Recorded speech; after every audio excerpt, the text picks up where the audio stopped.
Check 1, 2, 2, 2. 1, 2.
One, two. Welcome to the Mental Reps Podcast, featuring your host, Brian Wright. This week's episode is sponsored by the Field Irish Pub Eatery, a little piece of island in South Florida, as well as elite sanitizing services, keeping South Florida clean and in business. Hey, this is comedian Brett Ernst. Hi everybody, I'm Eric Reed, the TV play-by-play voice of the Miami Heat. Hey, I'm Ron McGill, Goodwill Ambassador to Miami. This is Paul Francisco. Hello, this is radio's Paul Castronovo, an Asian teen idol, and you're listening to the Mental Reps Podcast with Brian Wright. Do me a favor, keep your head on a swivel, you goofball, you. Now fade out that fresh-ass beat, and let's get this bitch on the road. Good evening and welcome to the Mental Reps Podcast Live. Thank you so much, everybody, for coming out. Appreciate you. Thank you all for being here, and a huge thank you to everybody online. See you guys. We are live right now on YouTube, on the Mental Reps YouTube page. I think we're live. Ian, we're live on your page as well. Absolutely, we're on my page as well. Okay, we're going, man. We're live. This is how we're doing it. We are live. Like, anything can really happen at a Mental Reps Podcast Live. That's kind of how we like it. Normally, we get to about like a third of what we actually had planned. That's kind of how we like it, though. Thank you so much to the incredible staff here at the field. We love the field. Jay, the incredible GM. Hillary, the owner. We got Anthony, Sean, all the people here. We appreciate you guys. Honestly, they're really, really good people. That's what we fuck with the people here at the field hard. They're like really, really good, salty people. Also, thank you to our other fantastic sponsor, Elite Sanitizing Services. If you've never been to a Mental Reps Live before, it's pretty simple. I have a mic set up right here in the center. Anybody can come up at any point and ask a question. And don't be shy. Anything, any question that you could possibly think of, come on up. We have some great guests here tonight, which we'll get to in a second. My name is Brian Wright. I am the host of the Mental Reps Podcast. I've been in the radio podcast kind of voiceover game here in South Florida for the last decade or so. You may have heard me on 104.3 The Shark, 101.5 Light FM, 102.7 The Beach. One of those was back in the day at 790 The Ticket and 610 WIOD.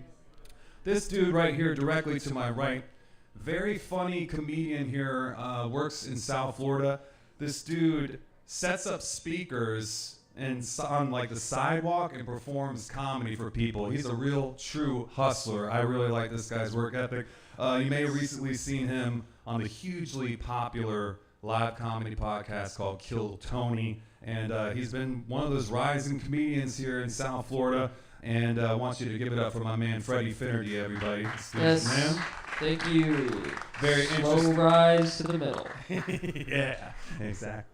He's got a very cool, interesting backstory as well. Believe it or not, he is allowed to be in this bar, even though he looks like he's fucking 16 years old. That's legal. We're gonna get into that And in a I can little prove bit. it. Yeah, he looks. Honestly, Ian and I look like we're like your uncles or some shit. So yeah, I look like we're about to I go look to like I'm on a stern field trip talking. right now. Like, this is where your roots are. Like, Yeah, dude, we're gonna show you what's up here.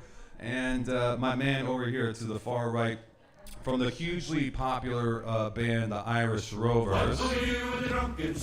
And for a limited time, he's been performing here at the field in Fort Lauderdale a few nights a week, and he puts the sets up live on the Facebook and all that stuff and live streams. So come and see him or go buy his music.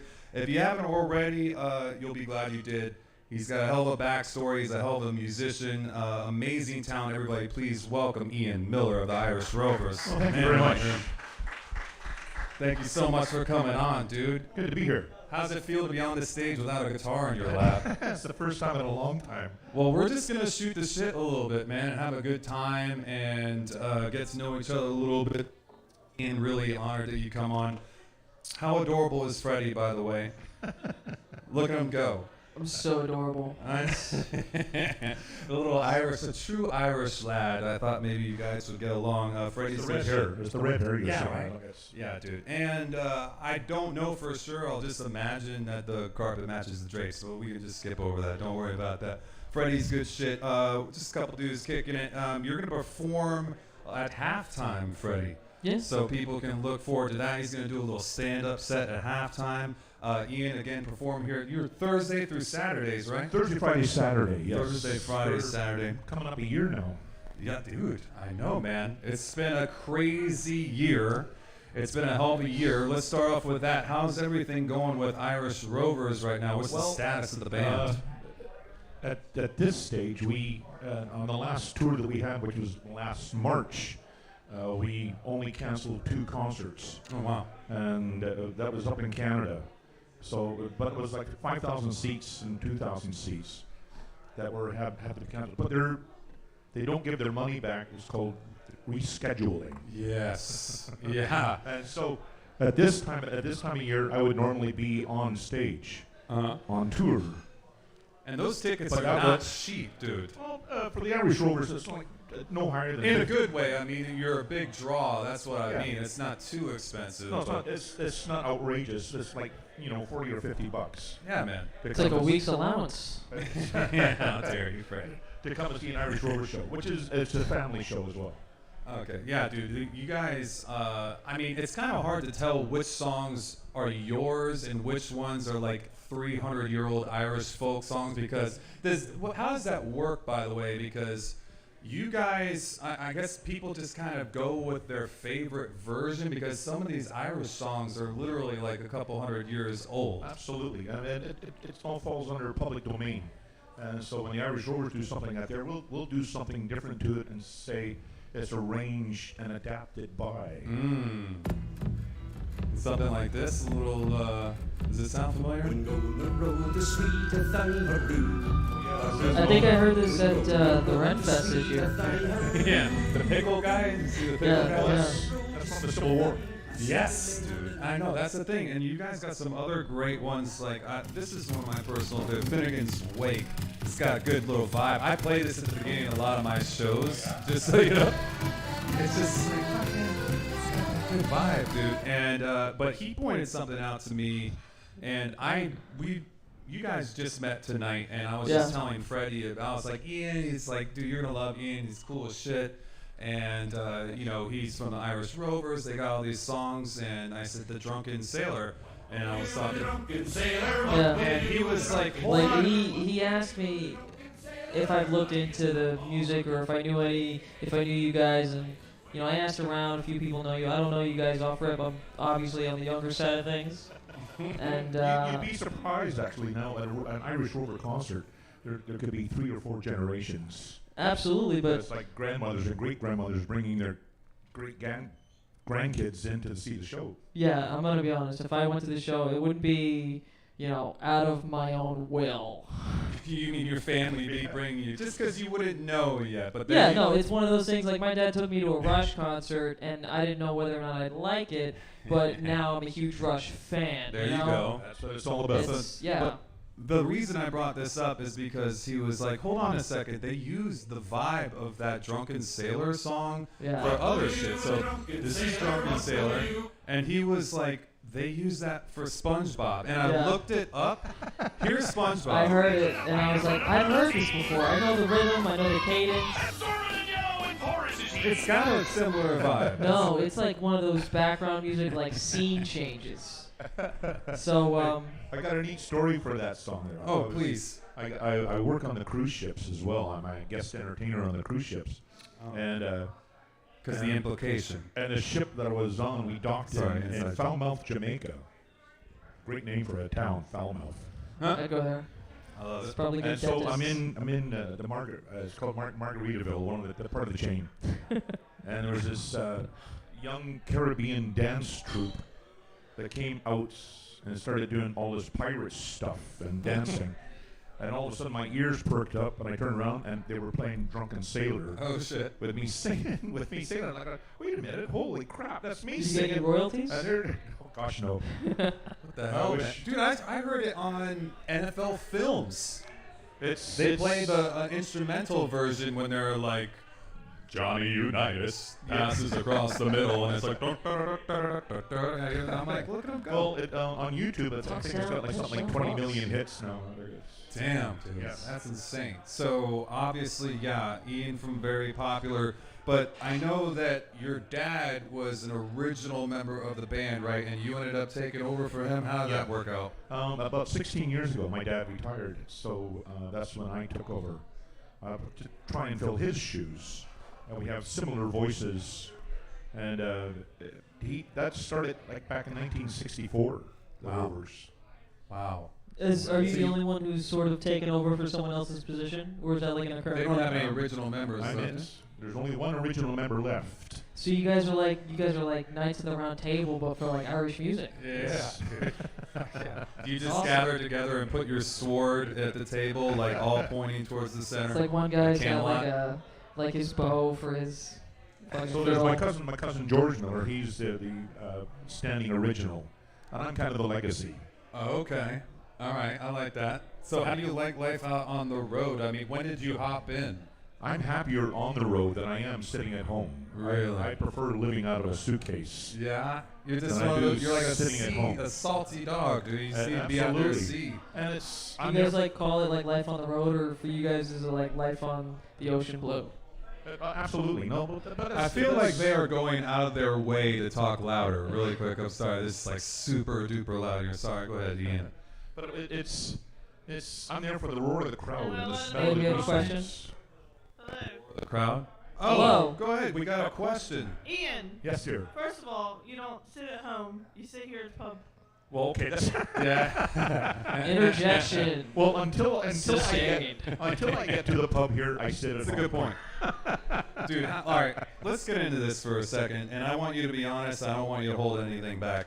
How much ass are you pulling at this place, Ian? Are you going home with you coming home with a couple of Doloreses? Hey, Karen, you want to come bump some uglies? I'm an old man now. Like this is.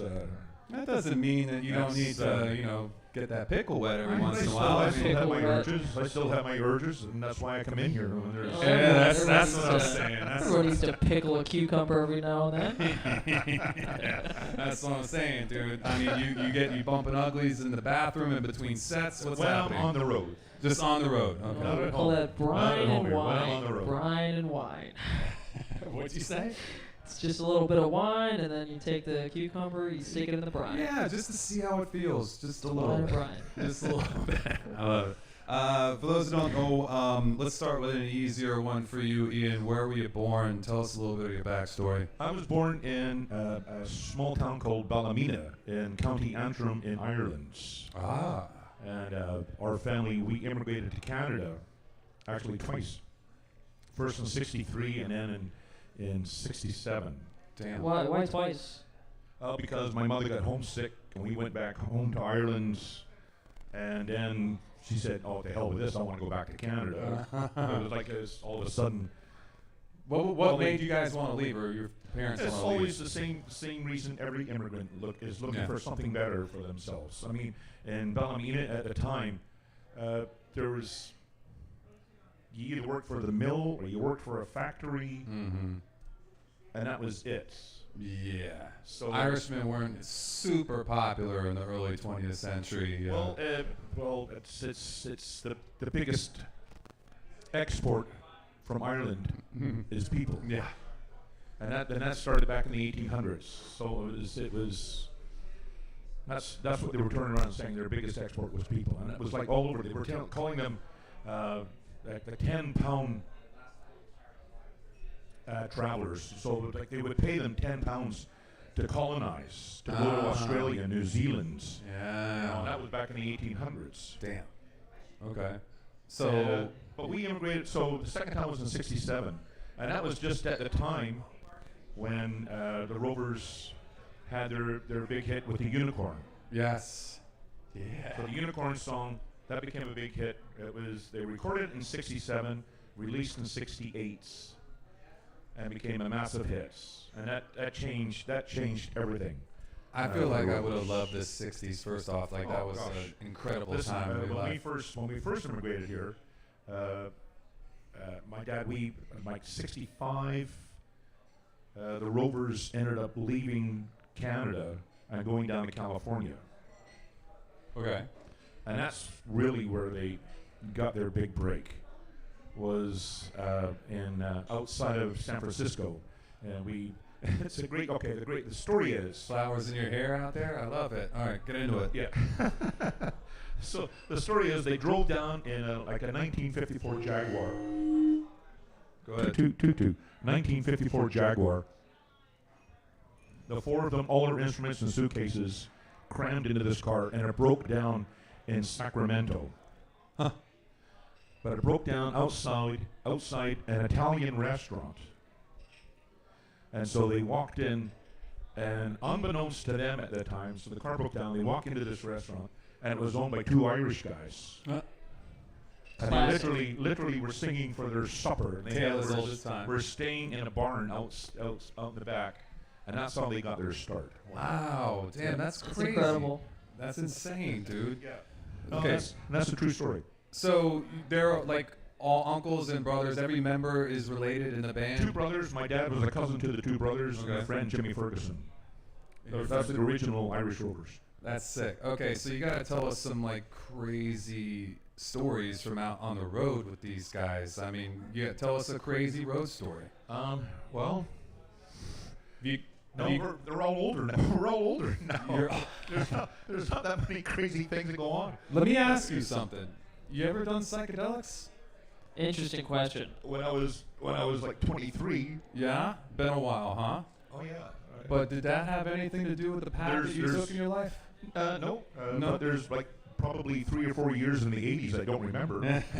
That's the juicy stuff. Yeah, dude, that's what I'm talking about. Okay, what did you do? Mushrooms or acid or what? Oh gosh, I tried everything. I mean, Peyote. as a musician, Peyote? playing in every You ever bar. do lewds? Yeah. Oh, dude, you got some of them lemons. Playing in every bar that was there. I mean, it was all there all the time. Yeah. In the 80s, that was the 80s. Yeah. Coke, a lot of coke going on. Oh gosh, there, huh? I mean, everybody was packing. Yeah, dude.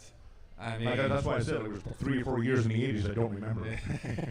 That's cool. So you're out on the road.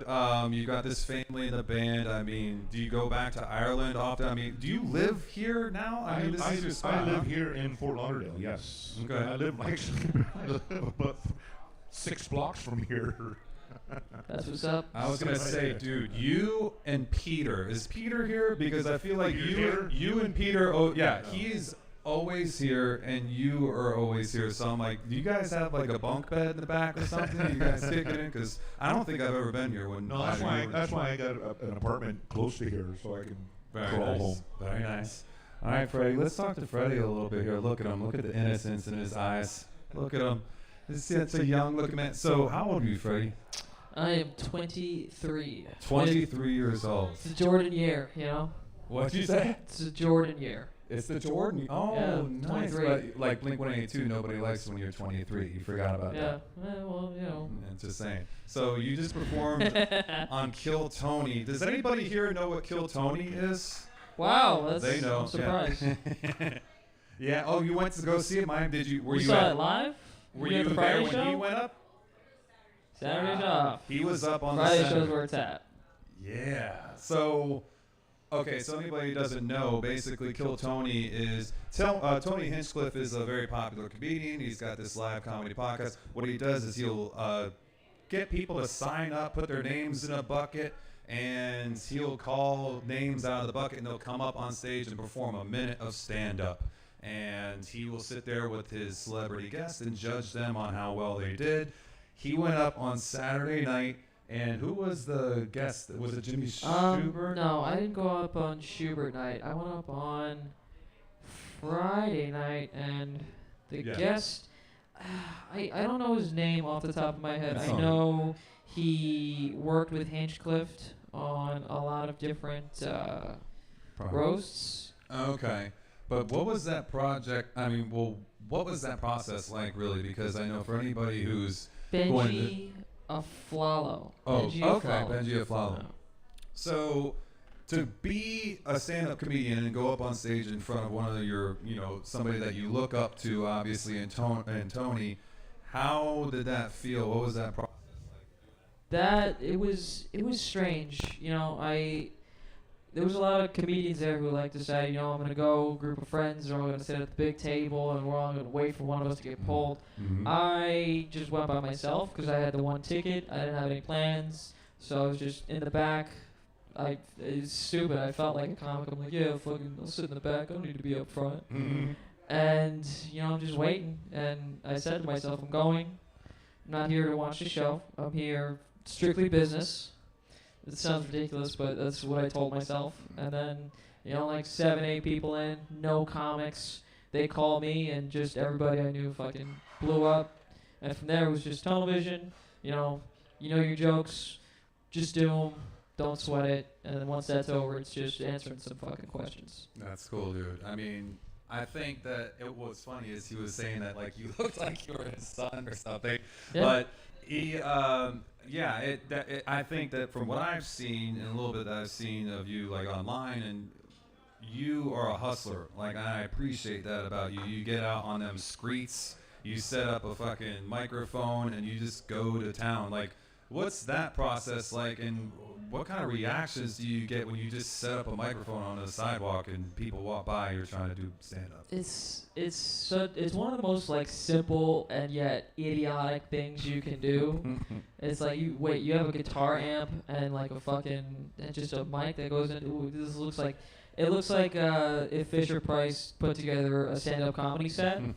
It's like this is what you get. And yeah, Freddy set. Little Freddy set. Freddy's are us. But yeah, it's just going out there. It's tough as a comic because like usually you go to open mics, you get like 5 minutes, 3 minutes, 10 minutes, however much you get a lot amount of time. But with this, it's almost like reverse heckling. You got people walking by who don't really give a shit about you, and you just gotta get their attention. It's like, hey, you like comedy? Yeah. To me, that's the hardest gig ever. Dude, busking? I'm on stage and I can tell jokes, but if a joke fails, I've got my guitar and I go back to sing a song. Okay, Yeah. shut up, sing a song. Yeah, well, that's... But to me, a comic is standing there naked. Yeah. And Absolutely if you fail like miserably. Yeah, it's all on you. Nobody's laughing, man. It's But it's so to me, it's one of the toughest gigs unbelievably. ever.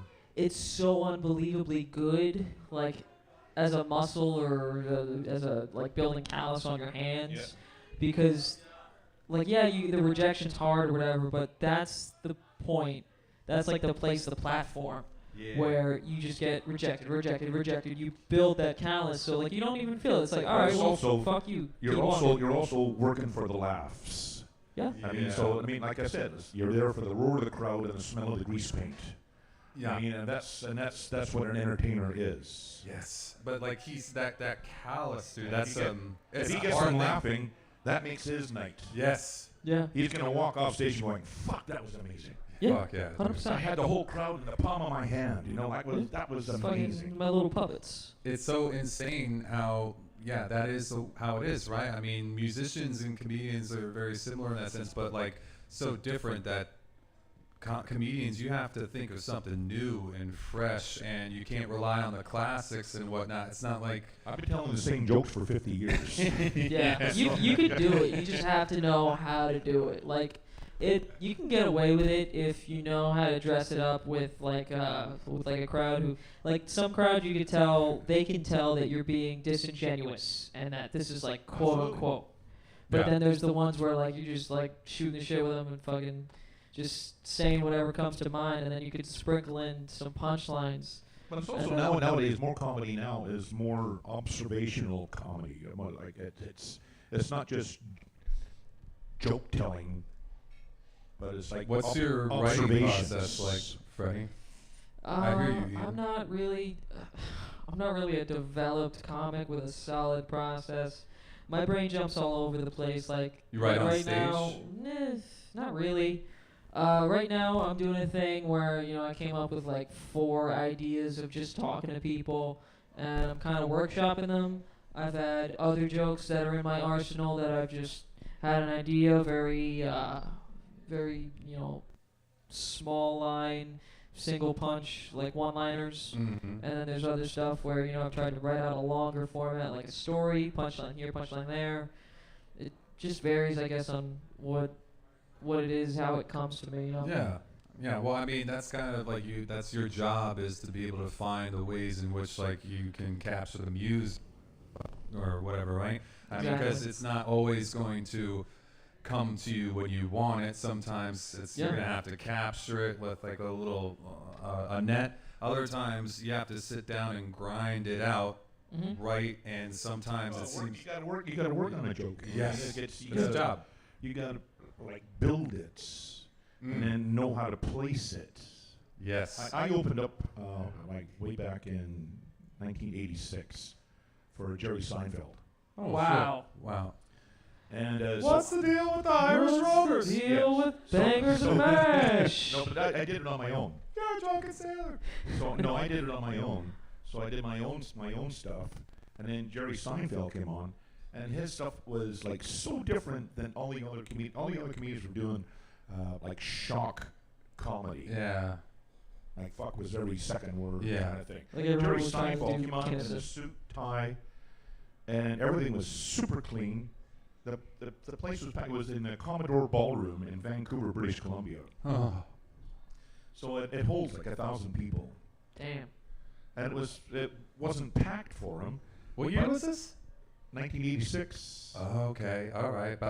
It's like So 3 or 4 years before the show came out. Before the TV show. Yeah.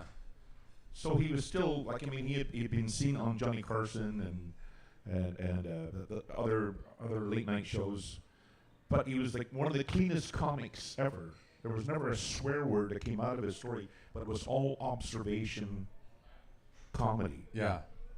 Of noticing people and recognizing people and what people do. And to me, that's one of the biggest laughs ever, is being able to laugh at people. Oh, And being able to yeah. laugh at Finding people, commonality. being able to laugh at yourself as well. Yes, most definitely. That self-deprecation is huge. I mean, Absolutely. very huge. Yeah, that's one of my biggest tools is self-deprecation. I mean, obviously with hair like this, life wasn't easy. So having to deal with those things and using them to my advantage is a good tool for anybody, not just myself. Hell yeah, dude. You gotta own that shit. Own it, and they won't be able to use it against you. We got a question. What up, dude? Hey, what's up, guys? This is for Freddie, but similar to what Ian was talking about. Freddie, if you could go on tour with any comic, who would you go on tour with and why? Thanks. That's an interesting question. I could think about this for 20 minutes. Somebody because I'm not that as kind of funny as guy. he is. I'm the kind of guy who could think about this and pander like the different probabilities for 20 minutes, but I'm just gonna cut it dry. I am a huge fan of Bill Burr. I'm very inspired by Bill Burr, so I mean that'd be the tour with the GOAT. What are you talking about? Freddy? Fuck. Fuck you. We need to kill half of you tomorrow. Yeah. Yes. Yeah. Exactly. Like 5 specials in a row. We need half of you have to go. Yeah. Dude, yeah, this pandemic is like right up. He called it, dude. I mean, he's like, you gotta thin the herd, right? Yeah. Thin the herd. Thin the herd. He figured it out. He's been talking about it for I don't know how many specials. He's had a few ideas, but he really dove into it on one of the last ones. He goes, I know how I would do it. I'd rise to power as a dictator, and I would start sinking cruise ships. That's it. I feel, dude, especially at this point, who are these people getting on these like floating petri dishes? Like, why would you ever want to go on a fucking cruise ship right now? I'm like, why? Why are you trying to do? All you can drink, all you can eat. That's the reason. Yeah, they got that cold bar. Yeah, I got cold bar, drinks until however late. So Bill Burr is somebody you like to go out on tour with. Have you gotten to hang with any of your comedic heroes? Because that's something that's kind of cool. I'm what we call a local. That's just like at this point, like I'm lucky if I make $20 doing a spot. Yeah. Like if I make $20 doing a show, like that's like wow. Okay, just letting you know, I got people watching from all over the world here. Oh, dude, tell us what are they saying? What's going on? And they're just saying hello. Like Derek O'Connor from Paris. In Paris, France. What's up, Patty? We're talking Dorothy O'Kane and Ballymena. Yeah. Ballymena. They're all over the world. So, Freddie, you got like you're Irish, but you're what else are you? So my dad's Irish, German, Polish, and Dutch, but we just go with Irish because I look like this. But my mom is. Yeah, but we don't want immigrants here. You know, like right. Exactly. This country was built on immigrants. But my mom's Puerto Rican. That's like the most South big Florida shock. shit ever, too. That's a hell of a mix, man. Yeah, Irish, Puerto Rican. That's so South Florida. That's I love it. St. Patty's Day and Mardi Gras, like all. Yeah, man. What are the celebrations like at the crib, dude? Celebrate, salsa until like 2 a.m. First, everybody, like, we eat like a huge dinner, like arroz con pollo or arroz con dulces, some pernil, roasted pork butt. Listen to your gringo ass. The The pernil, pernil accent mark I. And then like probably around 12 o'clock, everybody's like, let's do fucking stovetop espressos with some what's that shit called? When you spike your espresso with sangria? No, not sangria. Yeah, I read you though. Bitter white alcohol, I forget. It's okay. Take a shot of that and then dance to salsa until 2 a.m. Everybody taking turns dancing. And you with just grandma. cap it off with Dad cursing you to sleep. Just like, true Irish. No, it's more like who's the last person standing. Copy that. Oh, okay. So yeah, you guys are a real Irish household, so that does work out. So you got Irish, Puerto Rican. So you barely make any money off comedy right now. What are you doing as a day job, bro? I'm a sous chef. That's what I do professionally. So can you just? I think they're looking for a sous chef here. Explain to me like what is a sous chef and why is it different from other chefs and sous chef. He makes sous. I make sous. Yeah. You I make sous a lot the of chef?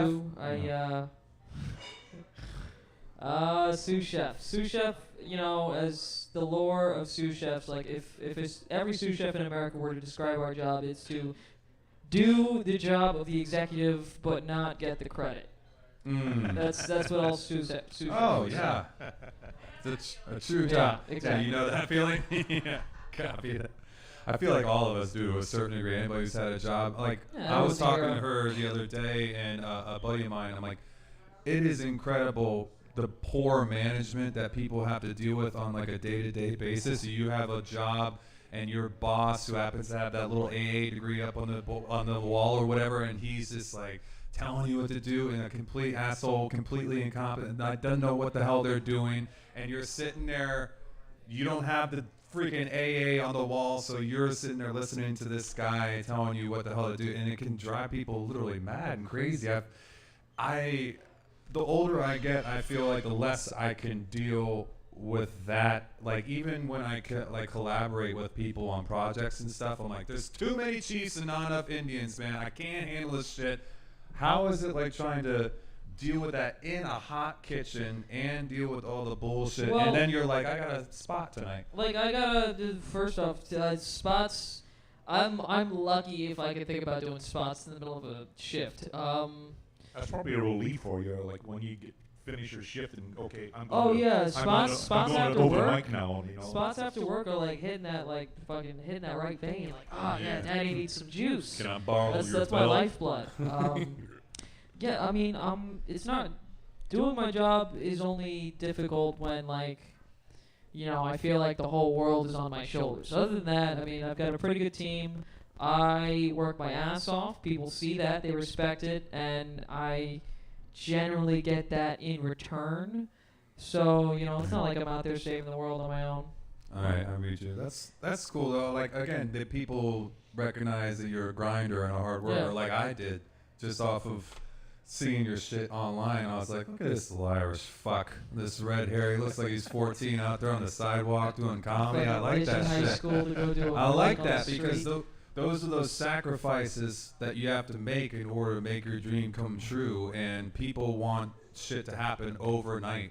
They want things to happen overnight, and they feel really entitled. Like, I'm not gonna talk shit on your generation. I'm only about 12 years older than you, but like I the young consider myself an generation's outlier. so We entitled. can shit on them. I'm an outlier. The past year has been amazing in the sense of entertainment, because online, every musician or poet or comedian has been going online and putting their own little podcasts on there. So I've been finding all kinds of. There's this young lady, Kathy Carter, in Liverpool, England. So every time I play here, she comes online and watches me. I go online and watch her, and then she posts a whole pile of other sitting at home because all the UK and Ireland are all shut down. Dude. So they're doing all their stuff from their home, and there's this massive amount of entertainment that is out there that I'm starting to see. Yeah. It's unbelievable. That's what's up. That's cool, man. Yeah, that is something that's been, I don't know, like it's been like a blessing in disguise, or at least like for myself, it's been kind of cool to see certain people who are just chilling at home and kind of willing to have little conversations over Zoom and stuff, who might be, more busy or whatnot, but now they've had the time over the last year, and now that things are opening up a little bit, people are still open to, like, Zoom has become like kind of a regular thing in our lives. I don't think it's going completely away. It hasn't left yet. It's still a thing. It's still chilling, and it's going to be here for a while, and it's gotten people used to doing that online. So it's people doing that sort of thing, and like I'll be doing a Zoom with the Irish Rovers on April the 17th. Oh, okay, there we go. So April 17th, mark your calendars. We're gonna do a St. Patty's Day, another St. Patty's Day. Nice. From our live concert, and most of us are going to be on Zoom and answering questions. I love that. I like it. So now that you mentioned that, April 17th, just so everybody knows, April 20th, that's 420. We have the first official comedy show coming to the field, the 420 comedy show. Jimmy Schubert is I almost said Jimmy Stewart. Jimmy Schubert. I don't mind. Jimmy Schubert is headlining, and we got Carl Remy featuring Dan Casso. Freddie's buddy is the guest spot. I know Stephanie Wood, the host, and Yeah. Dan Casso, the guest. They are both fantastic comics, two of my local favorites. He's not going to be here? Yes. No, he's welcome to come. Maybe you could do a little. Maybe Freddie could do a little couple minutes up front if he can make it here. Tuesday? I might be able If he to can make make, that. he might be able to make it. But yeah, so everybody make sure that you come out on 420 for the first official comedy show here at the field. That's Make sure you pre-blaze it. Yeah, Please and pre-blaze thank it. you. And by the way, there was some guy online like arguing with me earlier today, like, so are you allowed to blaze during the show? Because it would be like false advertisement for you to say it's a 420 show, but people can't. I'm like, That dude, is you're so going online unbelievably dumb. asking the venue in the state of Florida if you could put. This It's guy's arguing evidence. with. I mean, come It's on, bro. evidence. Common sense, dude. I mean, there are ways. I'm not trying to say. I mean, like, get yourself a fucking vape pen or something. I don't know. I mean, I'm not Hey, that do you mind if encouraging I know it's 80s now. Do you mind if I do blow out in the middle of the dining room? Dude, is it cool if we do lines on the table? Because if not, that's really I know kinda false it's, advertising. I know we're doing line dancing, but come on. All right, really I quick. don't even think it's that popular anymore, to be honest with you. What? Coke. Coke? Oh, No, dude, you've it's been out not. of It's game, a bro. specific South crowd Florida, thing. dude. That was an 80s thing. You know, No, like it doesn't have the pop culture thing that it did like back then. It's that was one of the it's- best. it's One of a the niche best thing. flights I ever had from Toronto to Vancouver. Oh, shit. You coked out of your gills? Which is like a 5-hour flight. I thought it was like 30 minutes. You're like, Oh, we should start a business. We're here Irish already. Rover's business. We're already here. Holy crap, man! This is So much shirts. That's hilarious. Anthony, are you there, Anthony? Okay, we're gonna, just so you know, we're gonna get like the chugging contest ready. So just so anybody here knows, at halftime, which is gonna be about 10 minutes or so, 15 minutes, we're gonna do a little chugging contest, Guinness chugging contest to be specific. And if anybody would like to partake, they're welcome to. They'll get a free Guinness out of it. And if you win or your team performs well, you're gonna win some Mental Reps merch. And the winner, the top performer, is going to take home a $50 gift card to the field. So, That's what's up, guys. let's get the chugging boots on. Are you going to The chug? food is amazing here. Ladies, sit down. Lily, are you chugging? How You dare guys, you? you Gonna guys make chuggers? you guys chuggers over here? You guys like you Guinness? guys, you guys like trains, you know? Oh, Chugga, chugga, yes, chugga, chugga. chugga, choo choo. Either anyway, if you can get us, let's see, Freddie, you going to do it? Sean. I could be pressured into it. Okay, Freddie's going to do it. uh, Ian? Yes. Sean O'Connor just said, tell Brian he's lucky I'm not there for the chugging contest.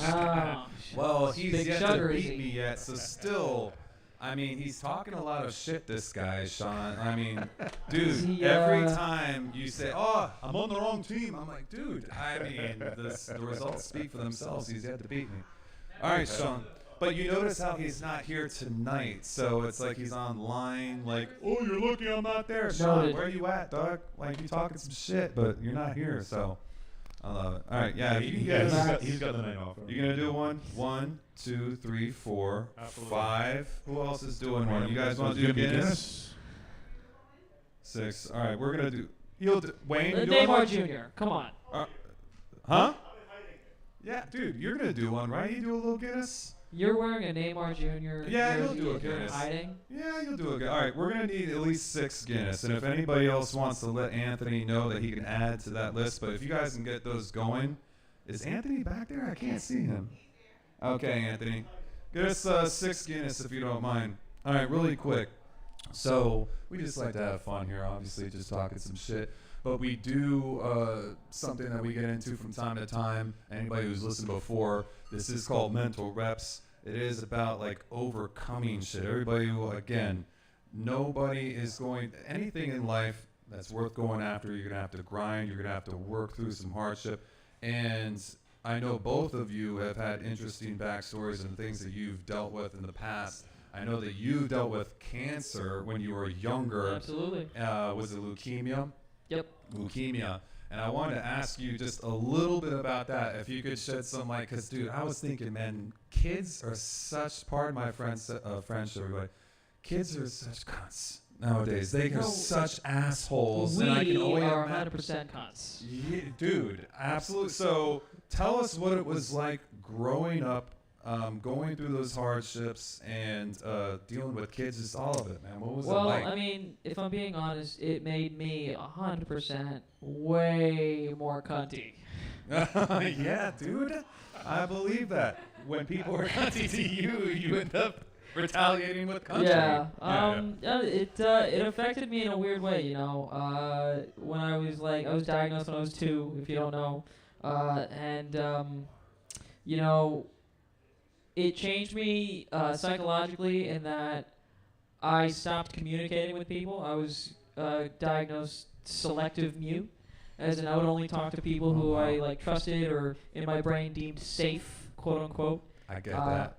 Yeah, which is strange considering that I am up here talking to strangers like you guys, and it's easy. That's what I'm talking about, dude. You Yeah, overcame, bro. it's so strange. And yeah, I dealt with that.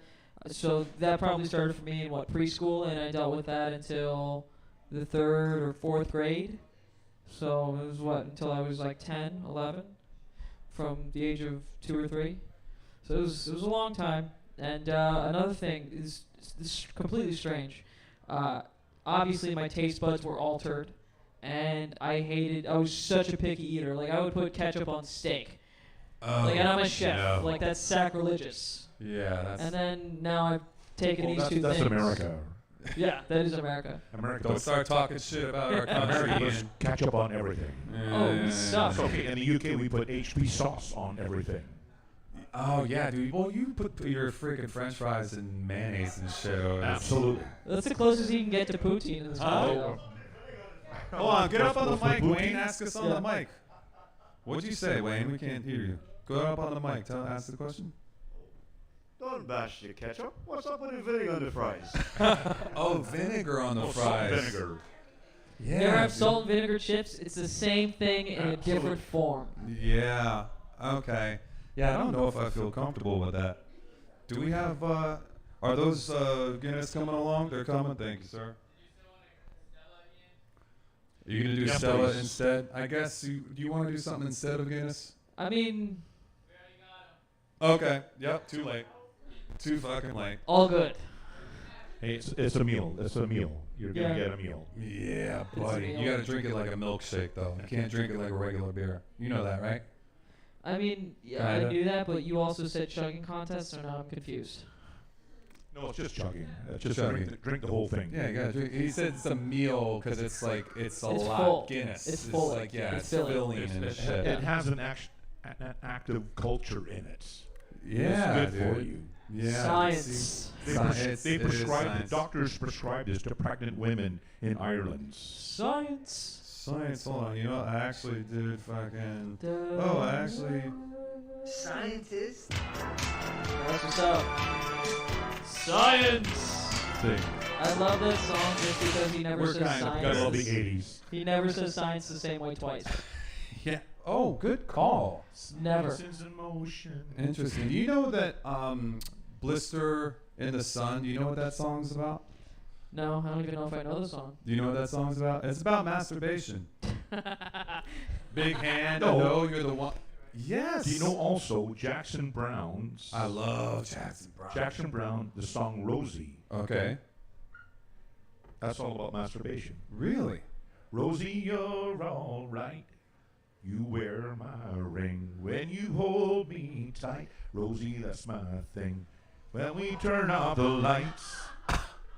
Holy shit. Okay. Damn, dude. Good call, Ian. That was a good pull. Damn, very nice. Oh, everybody, it's Matt Stanley in the house. What's up, Matt, his buddy? What up, dude? Hello. Matt Stanley, realtor. Oh, competitors, realtors. They compete. Oh, am I gonna buy? Are you gonna sell? What's going on? We got all the realtors in the house now. Yeah.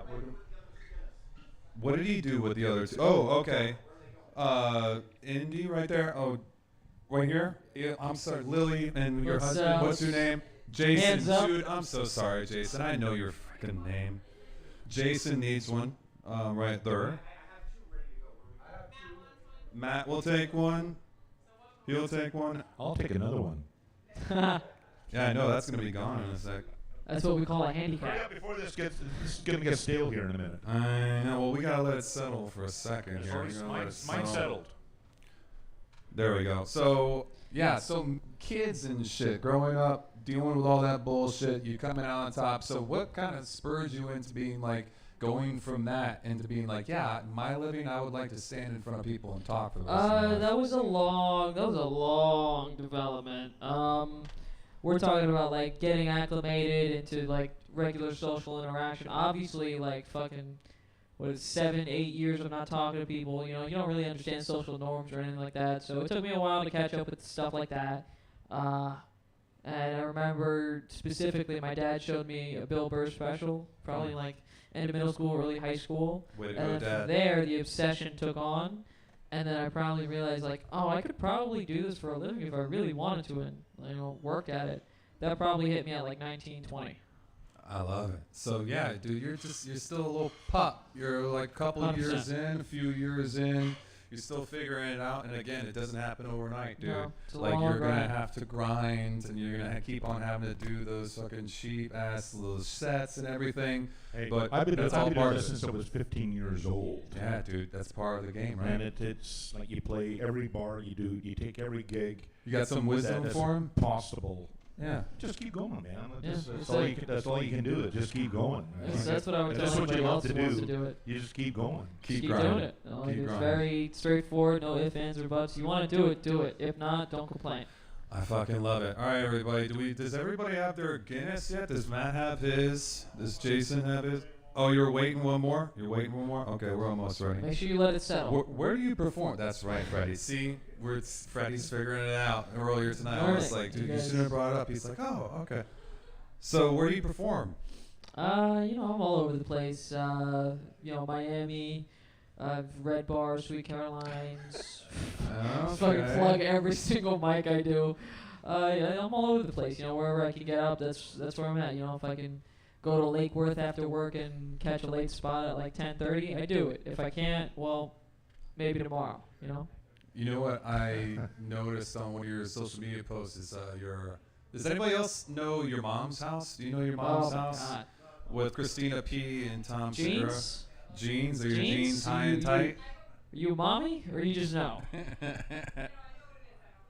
You know that I was on the show once as they played the video. I was going through a drive-through, and rather than doing I pretended like I was Top Dog, Yeah. and I was like, "Hey, buddy, how you doing?" And I was like, "I got a joke for you. Yeah. How do you know that a fax was sent by a blonde? There's a stamp on it." And the girl laughed, and I pulled through, and I sent it. They put it on the show. By the way, somebody said on YouTube, loving the show. Do you born in Florida? Yeah, I just told him. That's the question. Do you born? I was born. Were you born in Florida, Fred? Yeah, you said you were. No, I was born in New York, Staten Island, home of the Wu-Tang Clan. That was named by an Irishman, by the way. Wu-Tang Clan. What was that? Did you know that? What did you say? Staten Island was named by an Irishman. Oh. That's what's up. Reppin' Staten Island. Nice, of course. As the ship is sailing in to New York, the Irishman stood up on the ship and he said, "Is Staten Island?" Oh my God! How dare you? He got me. He had me for a second. I was like, Ian's. I got so excited. I'm about to use this at every other Ian's open telling mic. some important tales right now. We need to listen. Son of a bitch. All right, are we ready? All right, whether you guys are ready or not, we are ready. Okay.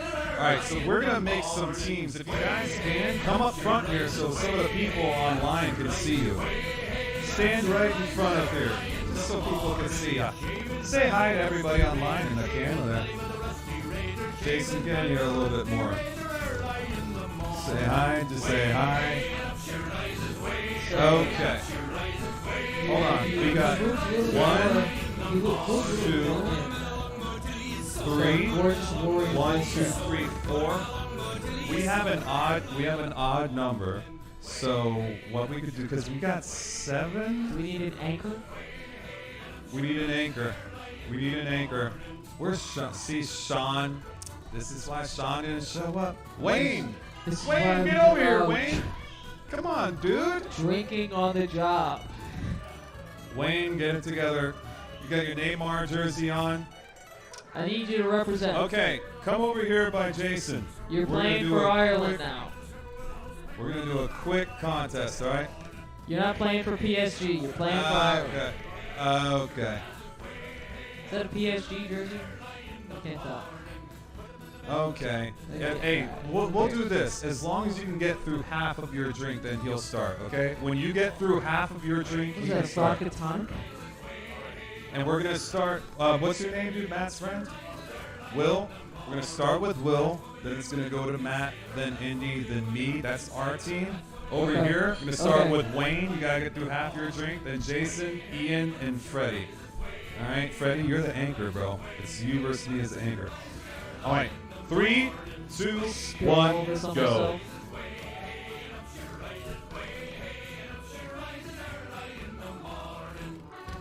That looks like half to me. That's I would love to make you guys spit your drink out and make you laugh right now. That would be fun. Very good. Look at Matt go. Oh, damn, this is close. I can't see her. Way to go, babe. That's my girl. Look at her go.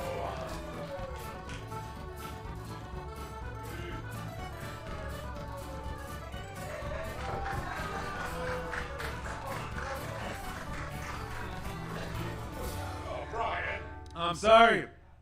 My bad, dude. Because here's what happened. Thank you. Very nice. So it went down the wrong pipe. There's only one, too. That was a good job. All right, Freddie. I think you took it home. I got some water here. Thank you for your concern. Sorry about that.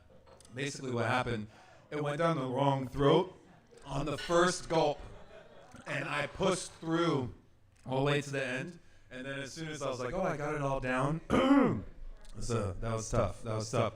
Very nice to everybody for participating.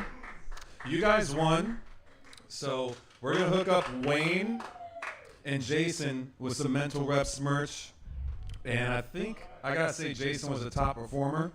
You're going to get that fucking gift card, all right? Jason, I don't know if Very you've ever nicely seen done. Go, Jason.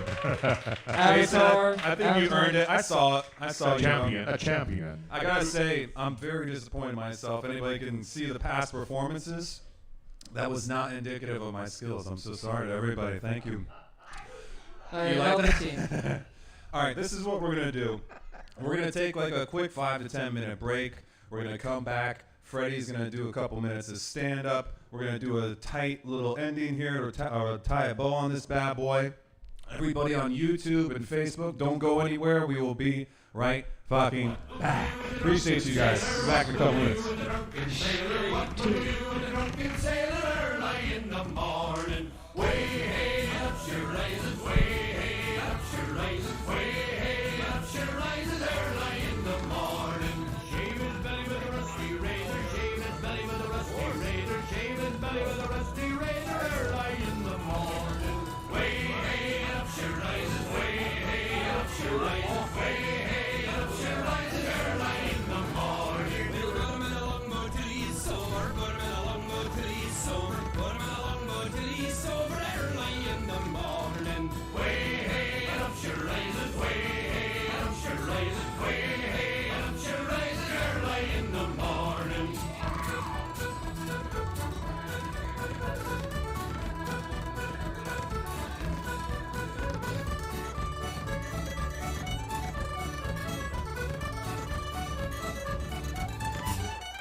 stage for comments. Stays there all the time.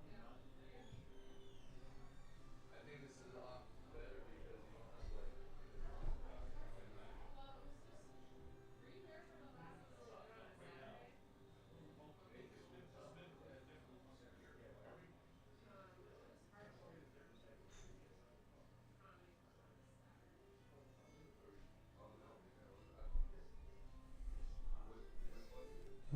Okay.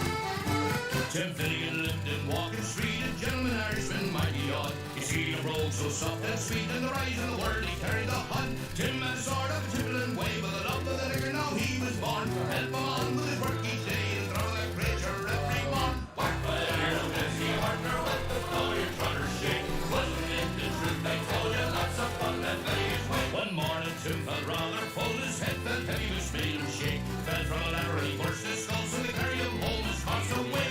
Rolled him up in a nice clean sheet, laid him out upon the bed. A gallon of whiskey at his feet, the barrel of porter at his head. Whack the lad of Bessie, a partner with the flow, your trotter shake. Wasn't it the truth they told you? Lots of fun that Vegas way.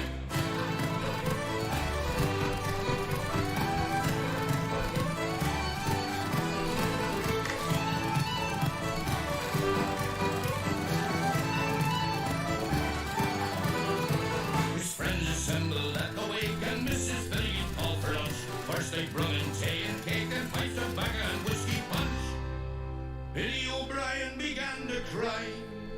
Such a nice clean corpse did you ever see? Tim of Orlan, why did you die?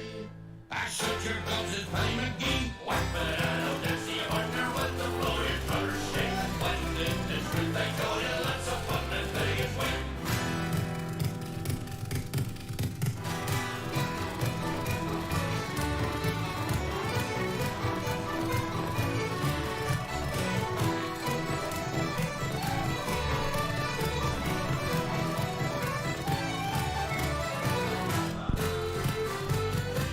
O'Connor took up the job. Billy says you're wrong and sure. Billy gave her a belt in the gut and left her sprawling on the floor. Then the war did soon rage, woman to woman and man to man. Jolly it all was all the rage, and row and ruction soon began. Big Maloney lowered his head and a bottle of whiskey flew at him. Missed and falling on the bed, the liquor scattered over Tim. Tim revives, see how he rises. Timothy rising from the bed. Send one your liquor around like blazes, Miller and Ginny and Gungan. Whack the banana, Bessie, a partner with the floor, your trotter shake. Wasn't it the truth they told you? Lots of fun that Vegas way.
When gonna roll the sweetest thing, haroo, haroo. When gonna roll the sweetest thing, haroo, haroo. When gonna roll the sweetest thing. May I have another Guinness whenever Anthony? Thank you. We hear drums and guns and guns and drums, haroo, haroo. We hear drums and guns and guns and drums, haroo, haroo. We hear drums and and guns and guns and drums, the enemy nearly slew ya. Oh, tired and dear, you look so queer, Johnny, I hardly knew ya. Where are the eyes that look so mild? Where are the eyes that look so mild? Where are the eyes that look so mild? When my poor heart your first beguiled, why did you run from me and the child? Johnny, I hardly knew ya. By your drums and guns and guns and drums, aroo, aroo.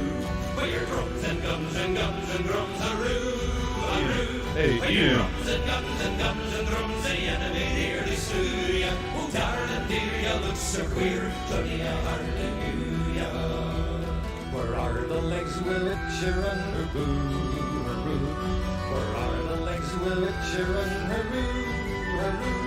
Where are the legs with which you run? When first you went to carry a gun, indeed your dancing days are done, Johnny, I hardly knew ya. By your drums and guns and guns and drums, aroo, aroo.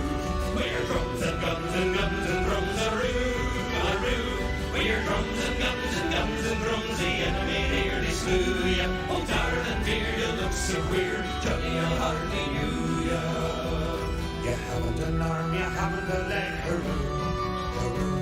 You haven't an arm, you haven't a leg, hurroo, hurroo.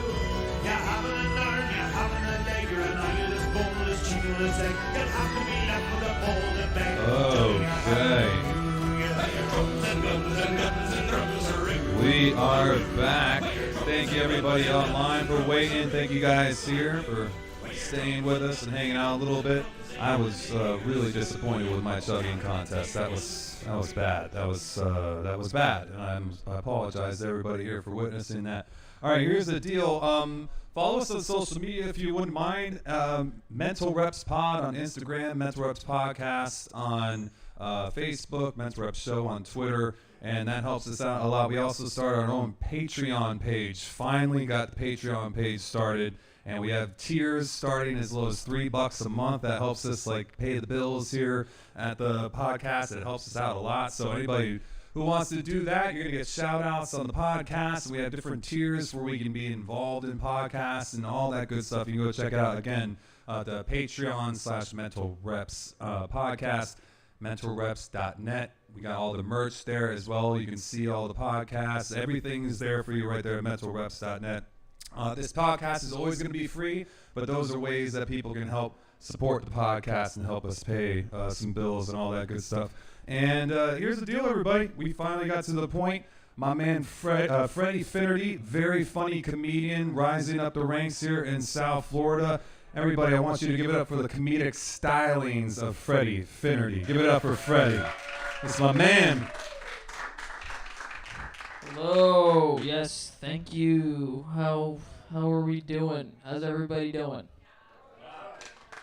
Okay, yeah. Obviously you probably can't tell from looking at me.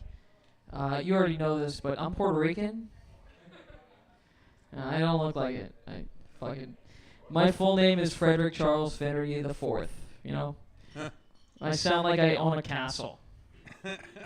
Inside of another castle. When I tell people I'm Puerto Rican, they're so shocked. They're like, you look like, your mom hooked up with 2 different Irish guys.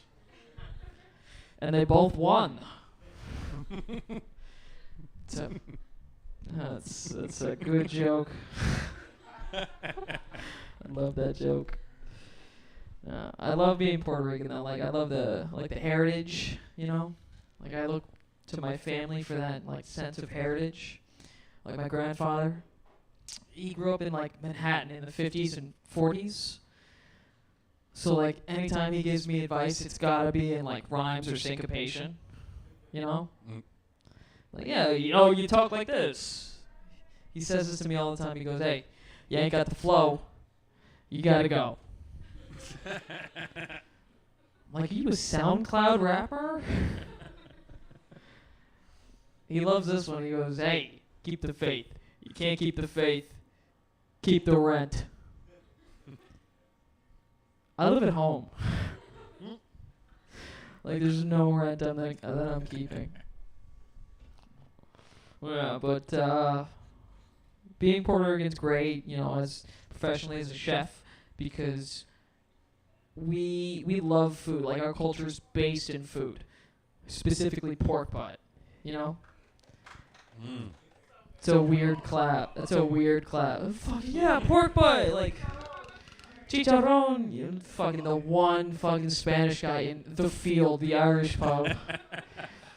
Fucking minority city out here. We love pork butt, though, genuinely. You know, it's the only instance where eating ass is acceptable as a family. 100%. It's another fucking zinger. But yeah, it's you know, that's what we like. That's what we do. You know, it's taught me a lot about myself as a person. You know, it influences my work. Like, I'm a manager in a kitchen. I'm sure everybody knows that by now. I'm a sous chef. But that's been a bit of a challenge for me, you know? Like, it's a challenge because, you know, I look really young. You know, it's hard. Like, imagine, like, you walk into work and, like, oh, this kid's your manager. And you're like, yo, this kid looks like his first relationship's with a priest. Like, is this kid 12 or what's going on? You know? Yeah, so like in a kitchen, like I get all the nicknames, you know. Fucking little boy, like my line cooks are like, I work with a lot of like Mexican people, which is a lot of Mexicans, you know, not to discriminate. It's a weird thing to say right now, but it is what it is. But yeah, so, you know, they're all, you know, they all immigrated from Mexico, so Spanish is their first language. I walk around and I get called Niño all the time. It's like, hey, Niño. It's like, hey, boy. You know, it's weird. But, you know, I take that on. But then they started calling me Canelo. I don't know if you guys are fans of boxing. Canelo is the name of a Mexican ginger boxer. Found out I was Puerto Rican, Canelo, you know. It's a fucking machismo name, you know, Canelo, fucking, yeah.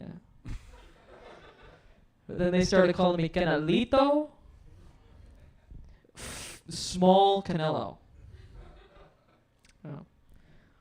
I'm okay with that, you know, I'm a small guy. Look at me, I'm like 5'0". Then they started calling me Canelita. Feminine, small Canelo. Now, this is the field. I don't know how many of you guys speak Spanish besides that one guy. But Canelita, translated to English, is little cinnamon.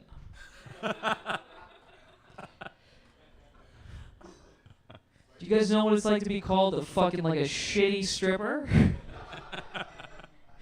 Coming to the stage, please welcome Chef Little Cinnamon. It's like, god damn, it's rough out here. Yeah, literally, take it off. That's weird. You guys like boys that much? Fucking, ugh, that was weird. I don't know why I said that. I'm sorry. You guys aren't pedophiles.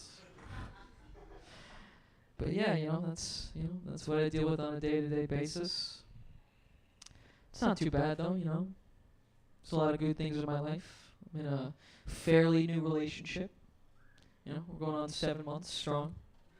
Woo! Yeah, soft claps. I love it. Yeah, it's a new challenge for me. This is like the first real long-term relationship I'm in. You know, the early challenges were like communication for me. You know, it's the first relationship, like intimate, and I didn't know what communication looked like. I didn't know how to handle it.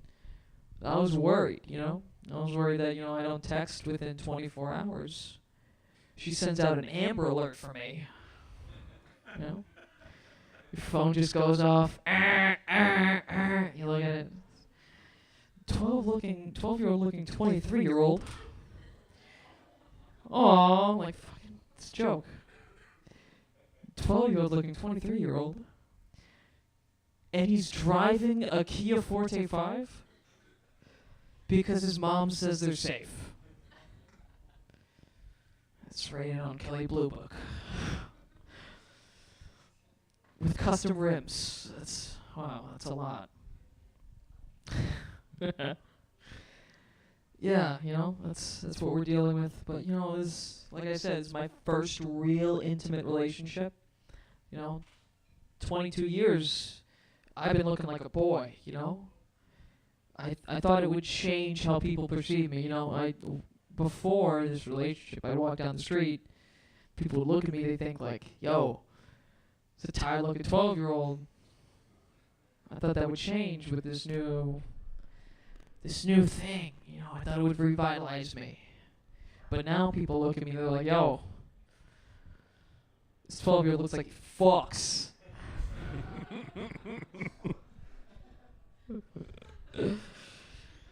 Yeesh. Ugh. You guys like chocolate? You guys chocolate fans? I know that's a weird transition, but fuck it, you know. We just did a chugging contest 30 minutes ago. You guys like chocolate? Chocolate fans? Anybody? No? No, you're not a big chocolate guy? I am. I'm a big chocolate guy. I was at work the other day. This dude's like, I love chocolate. I'll eat chocolate every day. And I wanted to contribute to the conversation. So he said it again. He's like, bro, I eat chocolate all day. And I'm like, all right, well, I'm going to contribute. I'm like, Joe, I know you like chocolate, but, you know, have your parents ever almost lost you at Hershey Park? Because that's how much I love chocolate. I realize that's a weird transition for you guys from the dating stuff, but that's my truth. So, I don't know, what do you guys do? You guys have been here all night. You guys are good people. What do you guys do? You're a real estate agent. Oh. I worked with a guy who was a real estate agent, or he is now. He quit. He was a waiter. Is it a weird practice to get shirts with your Instagram name on it just to like get clients? It's like that's abnormal. It's like if you were like a pedophile, you like have a T-shirt. It's like I have candy. It's like, is that gonna work? I don't know. I don't know why I went with pedophilia, but you know, it seems like it's my brand. You know. Speaking of my brand, people told me I should start an OnlyFans. This was like a year ago when quarantine started. They're like, you should start an OnlyFans. I'm like, why? They're like, well, you know, you look like you'd fit in. I thought about it. I was like, well, I'm not gonna get like attractive women. Like if you went to OnlyFans, you'd be getting like women subscribing to you, right? Like you can have a little bit of confidence in yourself. No? All right, you're probably right. No, but if I started an OnlyFans, I wouldn't get like, you know, fucking people in their 20s, like attractive girls or whatever. I'd be getting guys looking up Twinkie teens. Yeah, that'd be my demographic. Canalito, yeah, that'd be my handle. Canalito, little cinnamon. He puts a stick of cinnamon up his ass. It's just what he does. Yeah. I wouldn't like it, but I think I know like my tagline, like my slogan. I may not be a 10, but I look like I'm 12.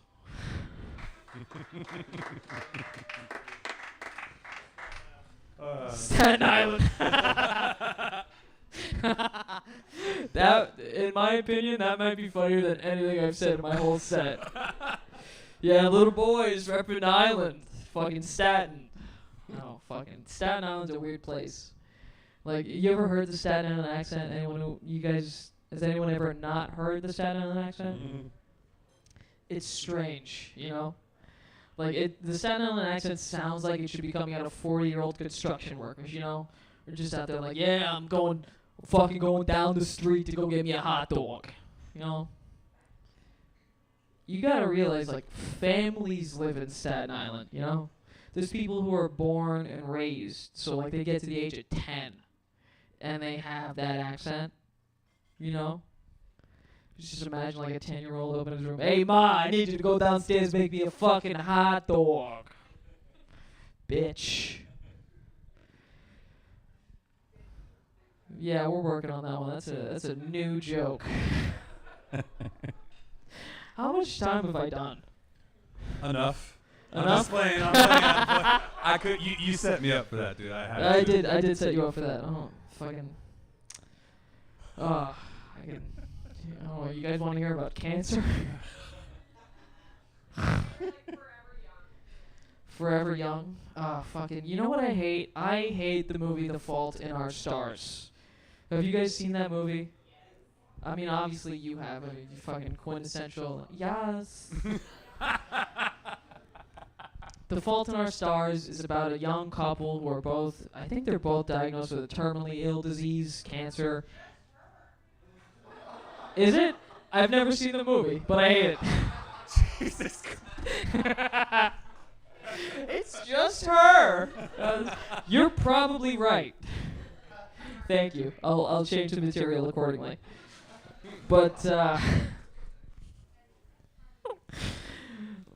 don't like it because she's diagnosed and then like fucking it turns it into a glamour story and it reminds me that I missed out.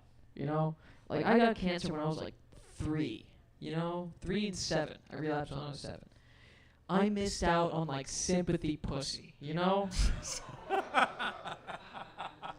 Like seriously, like back in fucking freshman year, you know, I'm waiting in a lunch line with my friend, and then there's these 2 girls, one of them taking a selfie. Like you can see you know, like you can see someone taking a selfie, but you see the lens and the fucking screen peering over their shoulders, so you can see you're in the frame. Well, I was in the frame of that, and I'm like moving out of the way. She does it again. I move out of the way. She does it again. Finally, her friend just turns around and is like, "Listen, my friend here has a ginger fetish. Can we take a picture with you?" Like I'm some sort of mascot. And I'm like, "Sure, yeah, why not? I mean, I'll take a picture with you. It doesn't matter." Can you imagine if I had cancer? Like this sympathy pussy I would have gotten? That's a little too far for you guys. It's fine. You can't argue with me. Listen, I'm not gonna laugh at that, but you got a good fucking point. Yeah, I mean, it is what it is. Like, I think about that movie. I'm like, it's not real enough. You know, The Fault in Our Stars. Like, imagine they like build up the confidence. Like, yeah, we're gonna do it. And they're fucking in a broom closet, and then just starts pulling her hair. It falls out.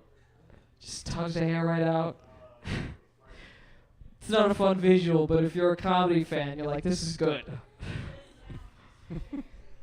Jesus. Oh my God. Say one guy, fucking. That's pretty good, man. Yeah. Alright. Fucking. How do I end this? Jesus Christ. Good night, folks. Alright. Well, you guys have been fun. This is. I don't know how much time I've done, but I am comfortable leaving with a good night, folks. Everybody, give it up for Freddy Finnerty. Give it up for Freddy Finnerty.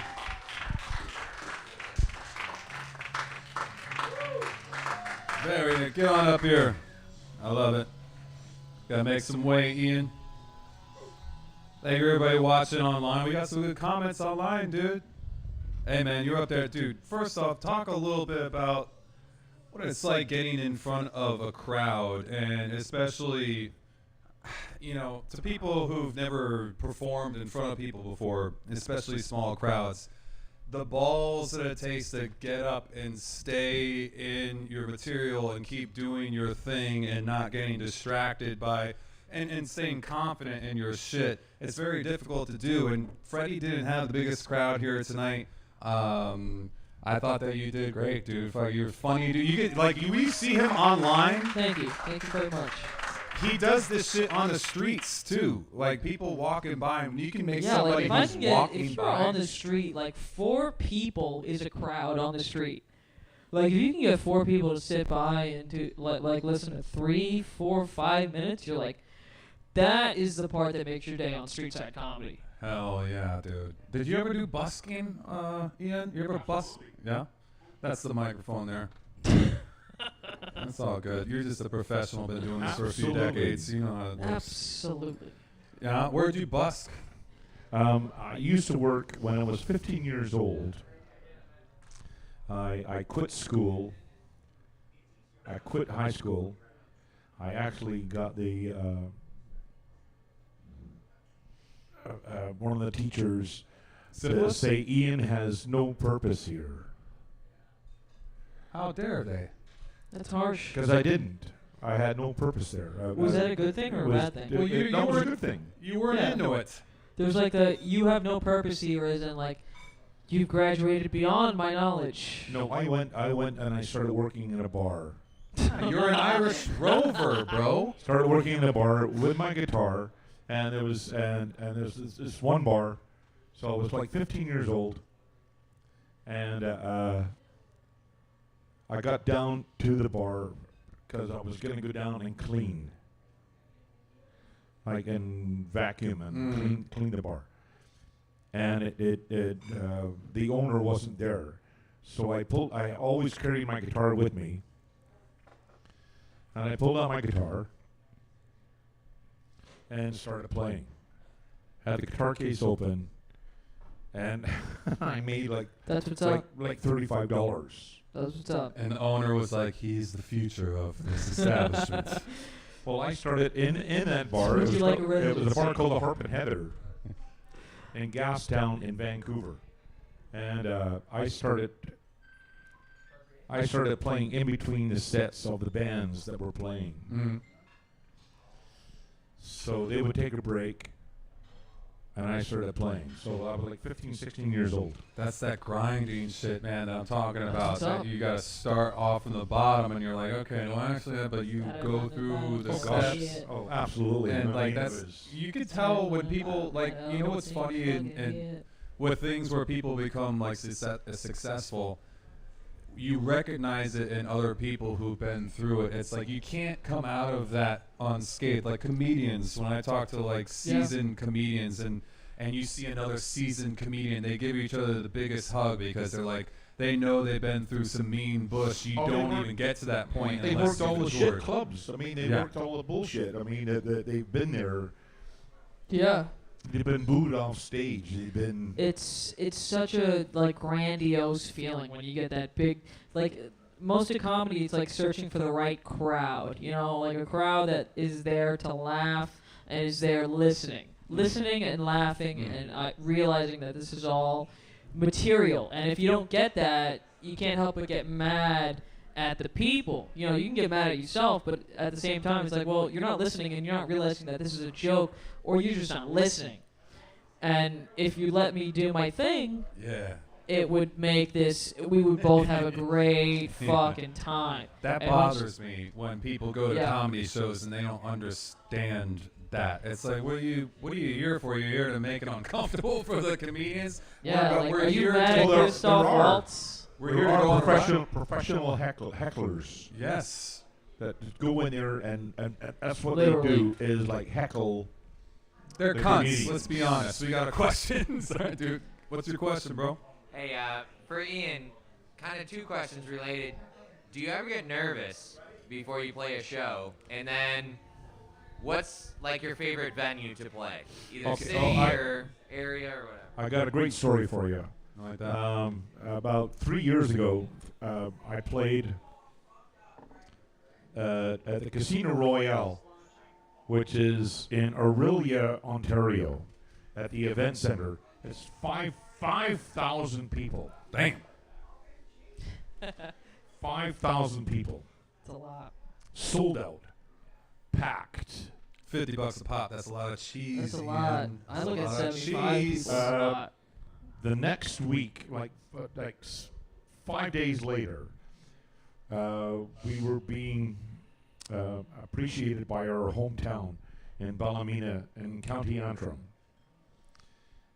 in the Braid Center, which holds 480 people.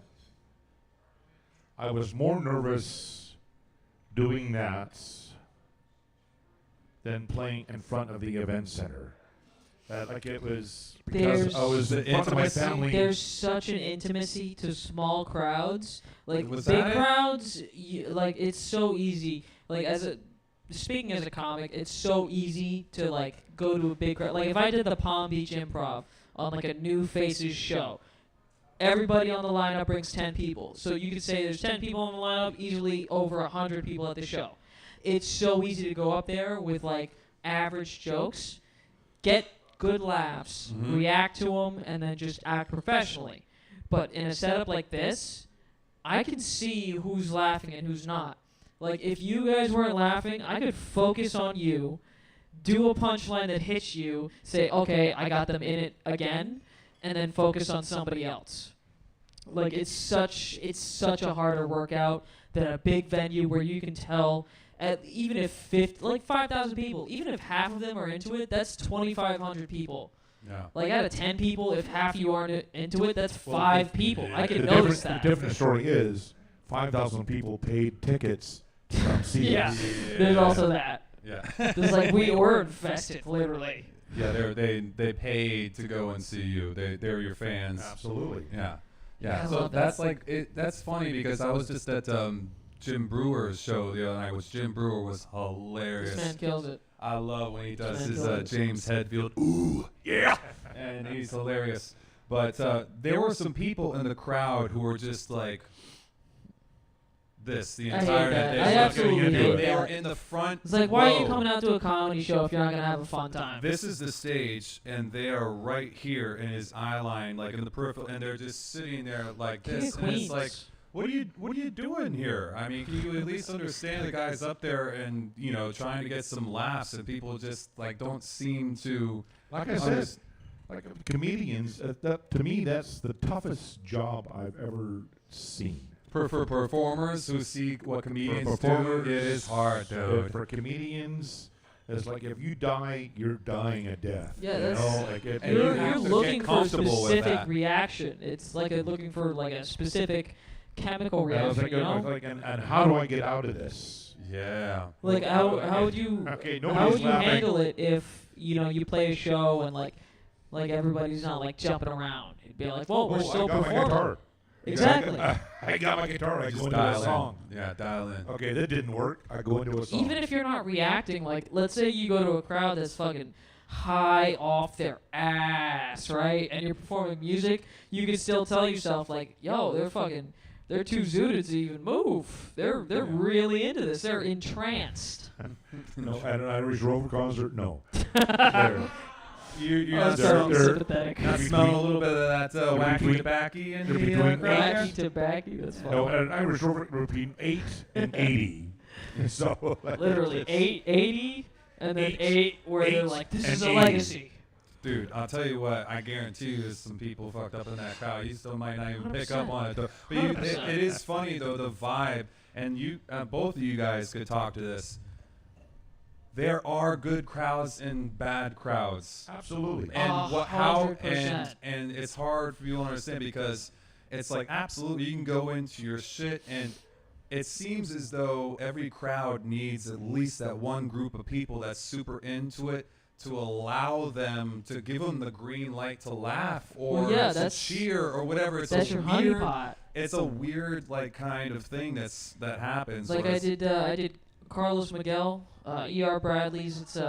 This is weird. It's called E.R. Bradley's Saloon, and as soon as I got there, someone's like, this was Epstein's praying grounds, right? And I'm like, whoa, I did not sign up for this. I signed up for a mic, but I showed up, disregard all that. I showed up, and I do the mic. There's like this one old lady, not old, she's like mid-40s. She looks like Courtney Cox. And she's on a date. She's been drinking. You can tell she's been loud. Sorry, go exactly. ahead. It's like I called her Courtney Dix because she's like the off-brand Courtney Cox. Very good. Very good. I like that. And then, I mean, See, they were he's a fine. comedian, folks. I He's a had to comedian. deal with them because they were the loud ones who like to talk and like, oh, I'm a part of the comedy show. But then there's the 5 people behind them where it's like, I'm here to see a show. Yeah. And it's like, I have to get them to laugh at this lady while also trying to get them into my material, because they're the ones who are here for the show. You know, they're the ones. They're like the golden goose of the whole audience. Yeah. So it's very frustrating when you're trying to get everybody sometimes on the same page, and where it takes like a real seasoned performer is to know, all right, don't hit the panic button. Don't start freaking out because you're not getting the exact reaction that you want from that one like table in the front. Keep doing your thing. Double down on what you know you're doing and what you're good at. There's certain people like Chappelle where like, especially lately, he'll do some stand-up. There's not a lot of laughs. And he's so comfortable sitting in that moment where I'm speaking, comedy isn't always you're funny, on it's the true. ride, and we're all going to go on this ride together and figure this out. And it takes like a real a performing ability to be able to do that and take people on, because that's what you're there for, to allow your brain to kind of take a ride with this person's psyche. They're up there, they're talking. Why don't you allow yourself to be open and kind of suspend disbelief, go along with them? And that, it drives me crazy when I see the people who, and the people who pay money to go and see the comedy don't seem to get that. And I'm curious on how that translates. A lot of people, I feel like a lot of people, like specifically the people who go to see Chappelle. Like, I know a few people who went to see Chappelle during quarantine, like the fucking go to the compound, see the show, socially distance. They understand that, like, this is a point of public speaking, and it's about making a point on, like, not that there's no comedy in it, but there has to be a point that we're making a point. There's something that we're being said, you know, and but there's also there's the funny, but it's gonna come. Yeah. It's in there, but there's a bigger picture outside of the laugh. And you have to get them to trust that you're getting. Well, it's comedians that are making a bigger. Excuse me. Is there a bartender back there, by the way? I think Ian needs a beverage. Ian needs a libation, please. It's comedians that are making a bigger points about what's going on in the world. Yeah, it's professional public speaking. By making fun of it, by pointing out to the rest of the world what's going on. Yeah, I mean, look at George Carlin. That's what he did. Absolutely. No, but even still, like Ian, you ever taken a Ancestry.com test, or like you ever gotten your blood tested? I know where I'm from. Yeah, you know where you're from. But like, so you're straight up Irish, you know. Absolutely. You don't need some fucking Ancestry.com shit to tell you that. You ever done one, Freddie? No, I haven't. I have to diverge though. I thought you were gonna like pull some. You ever see Airplane? Like the guy who's in charge of the tower. I thought you were about to pull some shit on him. Like, Ian, you ever take a hallucinogen? Yeah, I see what you said. Yeah, dude. Well, no, I've never done Ancestry. I know exactly where I'm from. Yeah. Well, I did it. I like that. Because, you know, everybody's like, why are you giving them your DNA? Now they can, like, make... Well, yeah. They can make all the clones of me that they want or whatever the fuck. And they already have all my DNA. But I did it, and it turns out at first... And again, this is like, how can you trust it? Because at first it was 72% Irish. Are you telling us? And then it was 66% Irish, and they give you little updates and shit, and it's like, you okay. 44% black? I am not even 0.001. I'm gringo square, dude. I am like Irish, European. That's what I am. But yeah. Yeah. Interesting. All right, this is what we're going to do, everybody, because we're going to try and wrap things up in a reasonable manner and get everybody home on time. And thank you, everybody online, for all the comments. How am I watching? Thank you. Alex Novello said, how am I watching this and DJing? Freddie Finnerty. Alex. Oh. Great set. Kyle said, great set, Freddie. Very nice. Thank you, sirs. So what we're going to do, just to kind of wrap things up here, I got two little segments that we're going to do. The first one, I like to keep things positive on the show, obviously, keep the vibe up, try and stay positive. But in order to do so, listen, we're human beings. We got to exercise the negative, okay? It's going to come out one way or another, whether we like it or not. It's up to us to find the healthy ways to get it out. So what I like to do is provide a healthy platform for my guests to express what's pissing them off so you can get it out of your system. So we're going to do a little something here called Hater Hall of Fame. Hater Hall of Fame. I hate you. I don't even know you. You're tacky and I hate you. All right, We're gonna start first off. I like those drops. With Freddy. Freddy, what's pissing you off today? What's pissing me off today? I hate my job. Not in the sense that I hate what I do. You know, I have a passion for food. I love helping people. That's the main thing. I love being able to go into a place, seeing what people need, asking them what do you need, and helping them. Now, that aside, you know, there's certain circumstances within my specific occupation. Extra ranch, please, and you want to kill them? Yeah, you know what I hate? I hate when someone says I want my salad chopped and I'm working a salad station. Are you serious? You want me to chop your salad? Do you want me to baby bird feed you your salad? Do you want me to chew your salad up and spit it back into your mouth? That's so what it's I hate. like unreasonable like requests from. It's like the worst. It's like I've got like 10 salads that I have to make right now. 5 of them have modifications, so I have to read them and adjust them accordingly. I can't just like robot make 10 salads. You know, I got to look at them, use my brain. I'm taking out of my muscle memory. Well, that is. And then you want me to take the time, a minute, to chop your salad? That's Jesus. Dude, that's some real like sous chef cook shit. Like these I'm giving you guys. motherfuckers. You want your salad chopped? Huh? You want cucumbers in that? Fuck This you. is inside baseball. Yeah, inside. Okay, what about you, Ian? What's grinding your gears? What do I hate? What's pissing you off, man? Oh God, the list is way too long. Yes, it is. This is a good question Okay, for I Ian. I really hate Brussels sprouts. I like Brussels sprouts. Brussels sprouts aren't that bad. Yeah. But the politics right now is fucking killing me. Yeah, it's exhausting a little bit. It really is killing me, and I don't understand the simple, like, what is good in this world.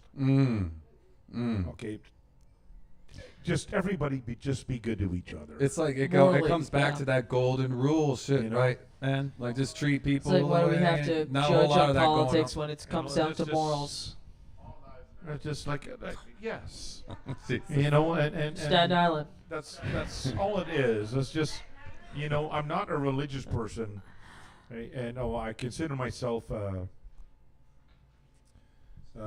blasphemer. Thank you, a spiritual person. I can appreciate that. I believe that all lives are great and wonderful, and there should be no hatred, and that's the hard part I don't understand, is the hatred. All I'll say is, I did news for several years. I was a news reporter to start, and then I was a news anchor.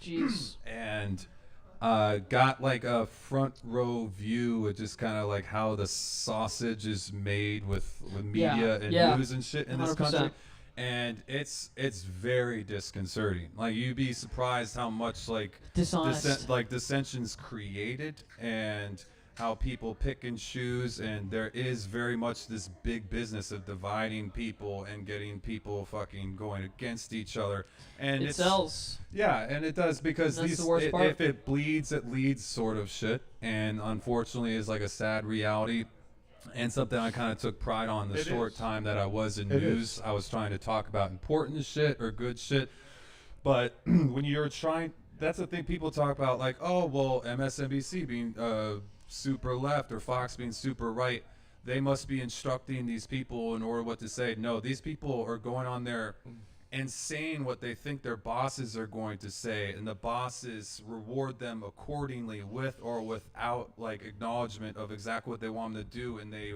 reward the people who do what they want, and they kind of push the people to the side and fire the ones that don't fall in line with their agenda and what they're trying to push, and it's a really weird thing. And we've reached the part of the podcast where you question your own existence and whether or not you should cry. Yes. Okay, that was a perfect segue, Freddie. We're going into mental reps questionnaire, everybody. A couple questions for you guys. Pop quiz, hot shot. Why so serious? What's in the box? What We got questions. Wallace look like? What do you mean funny? Funny? How am I funny? Answer the Almost there. question, Almost. Claire. Are you telling me you built a time machine? DeLorean? You want answers. I want the truth. You can't handle the truth. Is Darth Vader my father? For real? I want answers. Without a good question, a good answer has no place to go. It's time for the Mental Reps questionnaire. All right, so Freddy just said he's never seen A Few Good Men. I've seen a few parts. You are know? 23 and shit, so I'm not gonna hold it against you. But bro, like, get your shit together. No, if I had a list of movies people told me to watch, I'd have a fucking laundry list. Have you seen Back to the Future? I've seen all. I have the Back to the Future I was about to give you 3-part collection on DVD. I was about to give you one of these with bonus like content. That. It's like bam, like a shove. I was gonna say. I can tell you what happens in every single movie. I can tell you the plot lines. The Hulk against Thor. There you go. Yeah, that's right. Fucking dude. I was about to say. It's I was about to get 1. upset That's with what he's you. quoting. That All right, scene here where we they're go. in Grand Central Station. Couple questions for you guys. Let's consider this a lightning round, okay? Okay. Take as long as you need, but don't overthink it. We're gonna start with Ian. If you could meet anyone current or historical and spend the day picking their brain, who would it be?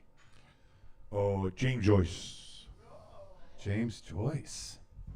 Okay, that's a good question. Good writer. Saucy. Oh, James Joyce is. Okay, and listen, you don't have to explain if you want. That's a James. All right, what about you, Freddie? Fuck. Bill Burr. No, I don't want to give the same answer twice. Fuck that. Carrot Top. Now you're just influencing my decisions.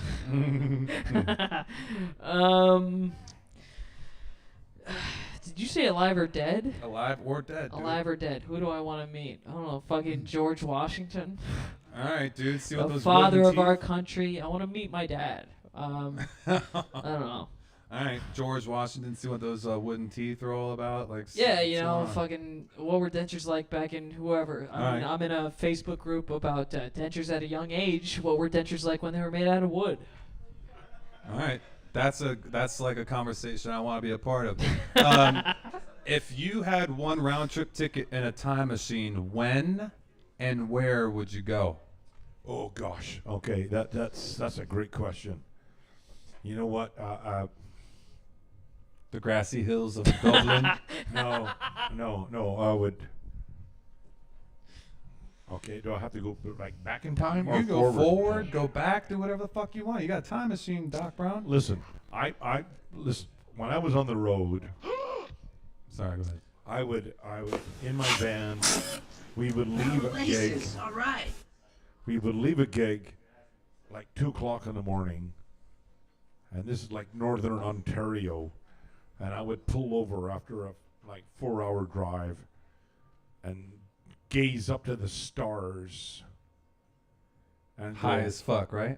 And just The Irish peyote? No, I was driving. Mm-hmm. And I would say, okay, beam me up. I like this story. That's what I would say. Okay, beam me up, Scotty. Absolutely. All right. Now, gazing into the stars, and you see this, and in northern Ontario, in the middle of the night, okay, like 4 o'clock, 3 o'clock, 4 o'clock in the morning, and there's no lights, no city lights, and all you see is the freaking galaxy. Dude. And I would like stare up there and just, dude, wow. That pisses me off about South Florida is the light pollution. And it's like, I was out on this like houseboat on the Kentucky and Tennessee borderline when I was younger. And holy shit, when you can actually see the fucking Milky Way, and you've never seen that before. I can fucking see the stars. We went to Montana when I was younger. When you can see that Milky Way, it's like, God damn, I cannot believe that we're missing out on this every night due to this goddamn light pollution. We could be seeing that. That's like life-changing shit. You look at the Mayans and throughout fucking Mental history. Reps, where we tackle the big issues like That's light what I'm pollution. saying, dude. Like the Mayans. Hey, I was up in Alaska, I was on a fishing trip in Alaska and spent the night in Alaska. Did you ever see Gnome? And no, they are Aurora Borealis. Oh, fuck yeah, dude! I've never seen that in real life. Shout out to Balto. Like in full flame. It's like It this was guy's amazing. coming right now, dude. What's going on? In Dog full, who saved Gnome. All right, in full flame. Freddie, It was amazing. if you had one round trip ticket in a time machine, when and where would you go? If I had one round trip ticket, Bill Burr's living room. I don't know what year it would be, but I would love to go to probably the Bay of Pigs during the Cuban Missile Crisis. Oh, I love pork, you know. dude, you seen that movie with Kevin Costner where he's like JFK's right hand man? He was a fictional character, but like it's all about the Bay of Pigs and all that. Oh, shit. no. You're 23 years old. No, what am I thinking? I have of not. course you haven't I don't seen even that know what shit. the name of it is. Okay, all right. So No you want to idea. go? You got a time machine and you want to go to the Bay of Pigs? All right, that's cool. Sounds like a good party. I love pork, you know. Okay. Bay I of love Pigs. pork. A couple. Of, what is it called? I gotta ask. Cachajito? I gotta ask Ian a question. Ian, do you believe in ghosts? But yes, I do. You do? Have you seen one? Yes, I have. Okay, you Have gotta you tell me seen everything Paranormal about this and don't Activity? leave out any detail. I had a cousin. That passed away in 1982. Was it? And Was it so- supernatural causes? Oh, how dare No, you. he was in the military. How dare you. He was in the military, and the Oh, Canadian no, I feel military, bad. and was in a crash. I feel bad. And but I had this vision Yeah. that I went to my door and he was there. I mean, It felt real. was so visual Yeah. that he was there. You weren't on that Irish peyote, Was were this, No, was no, this- no. Was this during the 80s that you can't remember? No. But you saw, but no, I believe you, dude. Like you No, saw, honestly, you God. saw this shit.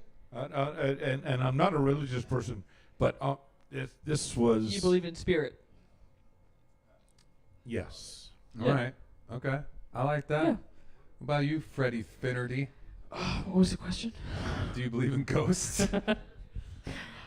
Um, Red-headed ones in particular. I have to agree with Ian. You know, I believe in spirit. I believe in that, you know, something happens to your essence, either post or pre, you know. All right. I've never had any experience with, you know, anything like that, but, you know, I think, you know, All right. Okay. Ex- So both you fucking- guys. truth is out there. Yeah, the truth is out. X I mean, Files it's theme X-Files. song. Yeah. Okay. Yes, that's, yes. Yeah, that's the truth. Okay. Yeah. What's truth? All right. Let's. All right, yeah, you we can handle- covered that. All right, Ian. This is. I know this is going to be hard for you, but this is trying again. Remember, this is a lightning round. If you could create a Woodstock type music festival featuring 5 musical acts from any era, who would they be? Oh gosh, that's easy. That's easy. All right. That would be the Who, Boom. Jimi Hendrix. Oh. Okay. Okay. I like that. Shanana. Shanana. Look at him go. Oh, absolutely. Janis Joplin. Oh. Fucking ball and chain, bro. And the Rolling Stones were there. Oh, okay. Okay. All right. I like it. And were you actually at the original Woodstock? Because you look like you and Jerry Garcia were fucking hanging out. You but look I'll like tell you a you story. were- All right. I'll tell you a story. In 2007, I took my Canadian daughter back to Ireland to I was meet her 10 years Irish old. family. Mm-hmm. And while we were there, I got tickets for the Rolling Stones at Slane Castle, Oh, shit. which Sounds is legal. in the County Meath. Serious. It does sound a little evil. Sounds serious. And when we got there, it was pissing out rain the whole day. Ireland and shit. Pissing rain. That's like super Irish. Pissing The whole day. rain. Yeah, 100%. But when the Rolling Stones started, it stopped. Of course. It stopped raining. I like that. I had a similar experience. At one of the best concerts, and that was 2007. Oh, I like that. 2000. Damn, dude. All right, and he's still fucking getting around, They're man. still going. They're still going. That's what's up. I had a similar experience. It'll be the wheelchair tour. Next Back one. in 2016, I was a part of a marching band show called Mother Earth. We went to a competition, did our show called Mother Earth, and in the middle of our set, it started raining. A show called Mother Earth, it started raining, and then after we left, because we had electrical equipment, it stopped. And we were like, we're gods. Yeah, dude. This is pretty much like we bathe with the gods. We right? bathe This with the is how gods. do We it. control the weather. That's cool. All As right. high schoolers. What about you? Well, I mean, okay, so I'm curious actually.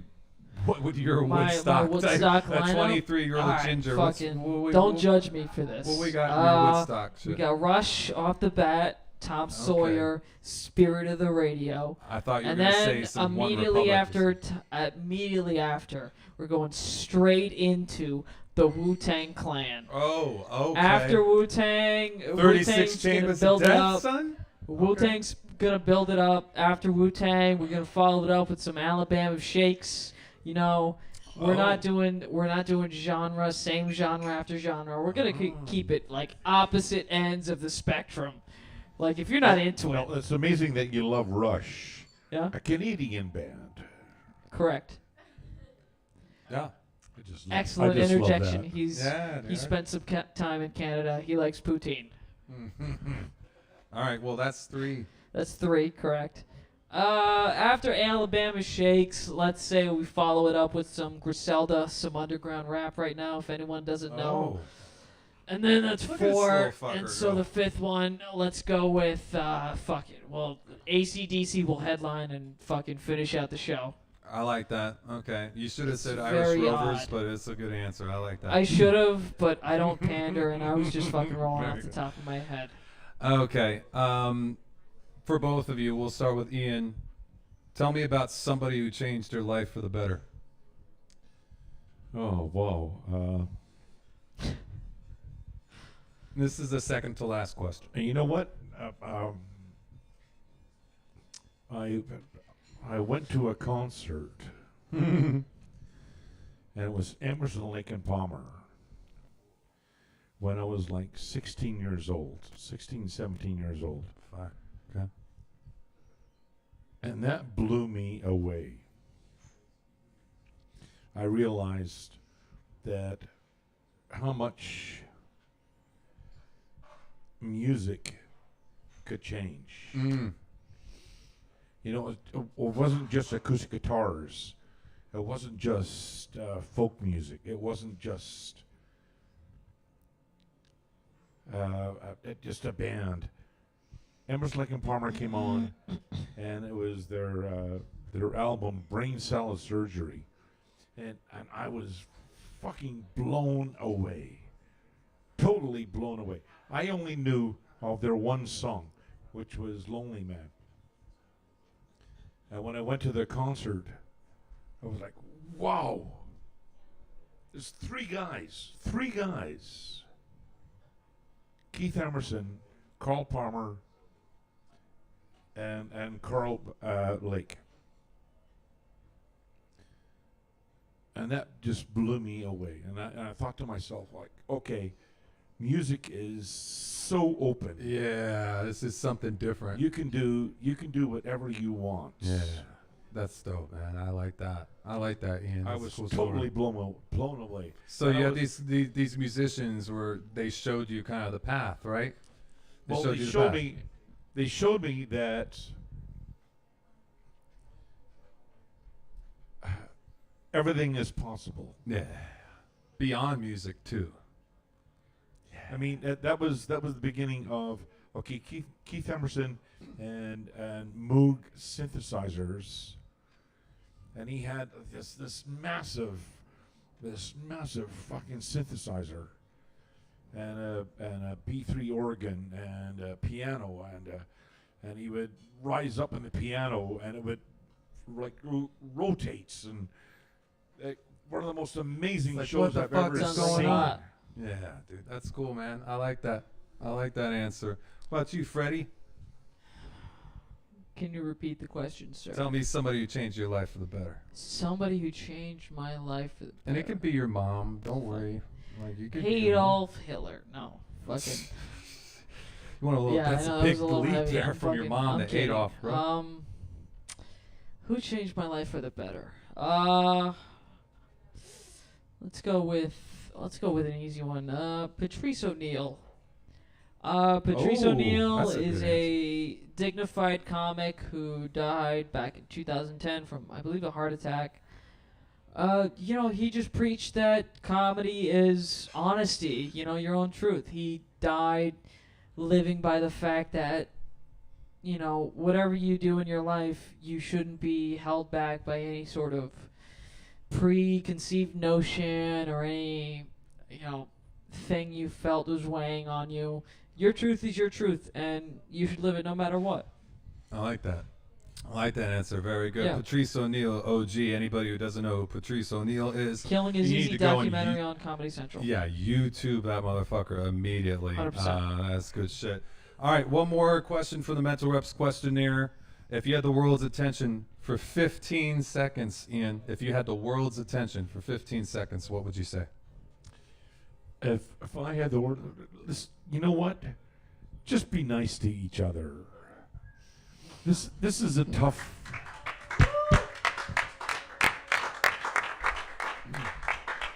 This is a tough time that we're going through, and I'm tired. I'm tired of the politics. I really am, like, so tired of the politics, and all I have to say is, you know what? Be kind to each other. We're all human beings. We're all here together. I like that shit, Ian. You're exactly right. Dude, it's pretty simple stuff, right? Pretty simple stuff. Freddie, would you like to add to that? Would I like to add to that? Yeah, what if you had the world's attention for 15 seconds, what would you say, you little ginger fuck?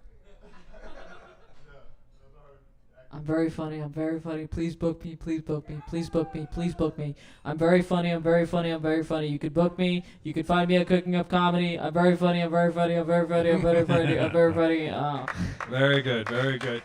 All right, how do you guys feel? You guys feel good about it? Do you feel good? You feel good about the experience, Ian, Freddie? You feel like you got yeah, this was a lot of fun. All right, Absolutely, man. I hope It's you been a guys great night. I hope you guys enjoyed I'm used it. to being the young guy around. We just put this up like a couple days ago, so we didn't have the biggest crowd here, but thank you so much to everybody who showed up. Lily and Jason and Andy and Will and Matt and everybody coming out. Thank you guys all very personally. We appreciate for you really quick. I just having got the us on. quote. Got the quote of the week. Doubt kills more dreams than failure ever will. That's what's up. Kareem Sadecki. That's just true. These two dudes know all about that. Take the leap and do what you love. We only have one Thank life you to guys live. for Stop housing fucking this. around. You guys are all G's in my book. Follow us on social media. Mental Reps Podcast. Brian Wright, Ian Millar, Freddy Finnerty. Subscribe to our YouTube At channel. Cooking Up Comedy. Thank Cooking you Up very Comedy. much. At Cooking Up Comedy on Instagram. Thank Like, you. rate, Thank you, comment, man. subscribe, click the little bell, whatever you gotta do. We got some merch here for Sign sale. up. You Patreon. can also purchase the merch at mentalreps.net. The Patreon page is up, so anybody can contribute, help us pay some bills. We appreciate you. This podcast is always going to be free, but that's the way that you can support the show, and we really appreciate you. Mentalreps.net. Eric, where can people find you guys online, Ian or Freddie? Do you just, like you said, Cooking Up Comedy on Instagram, probably the best spot? Instagram. That's it. All right, you guys, I'm in the field every Thursday, Friday, Saturday nights. Thursday, Friday, Saturday night. Ian's always here. You're both in the Mental Reps. Live performance. Yeah, you're in the Mental Reps family now. I hope you come back to the next one. Please drop a joy bomb on your servers or your bartenders. Leave them a nice fat tip. We really appreciate you guys to keep on coming out. What'd you say, buddy? What'd you say? Oh no, I'm talking to the crowd. You can find Ian here. Yeah, you That's can find the location. Ian here. If you want to I find like him that on shit. Thursday, Friday, Saturday, I believe, you can find him here. Thursday, Friday, Saturday, you can find them here. You guys are all in the Mental Reps family now. We appreciate you. Much love. We will see you next time. Anybody want to come up, take a pic? We're going to be here for a while. Love you guys. Thank you, everybody online, for watching. We appreciate you. Thank you, everybody. Next time.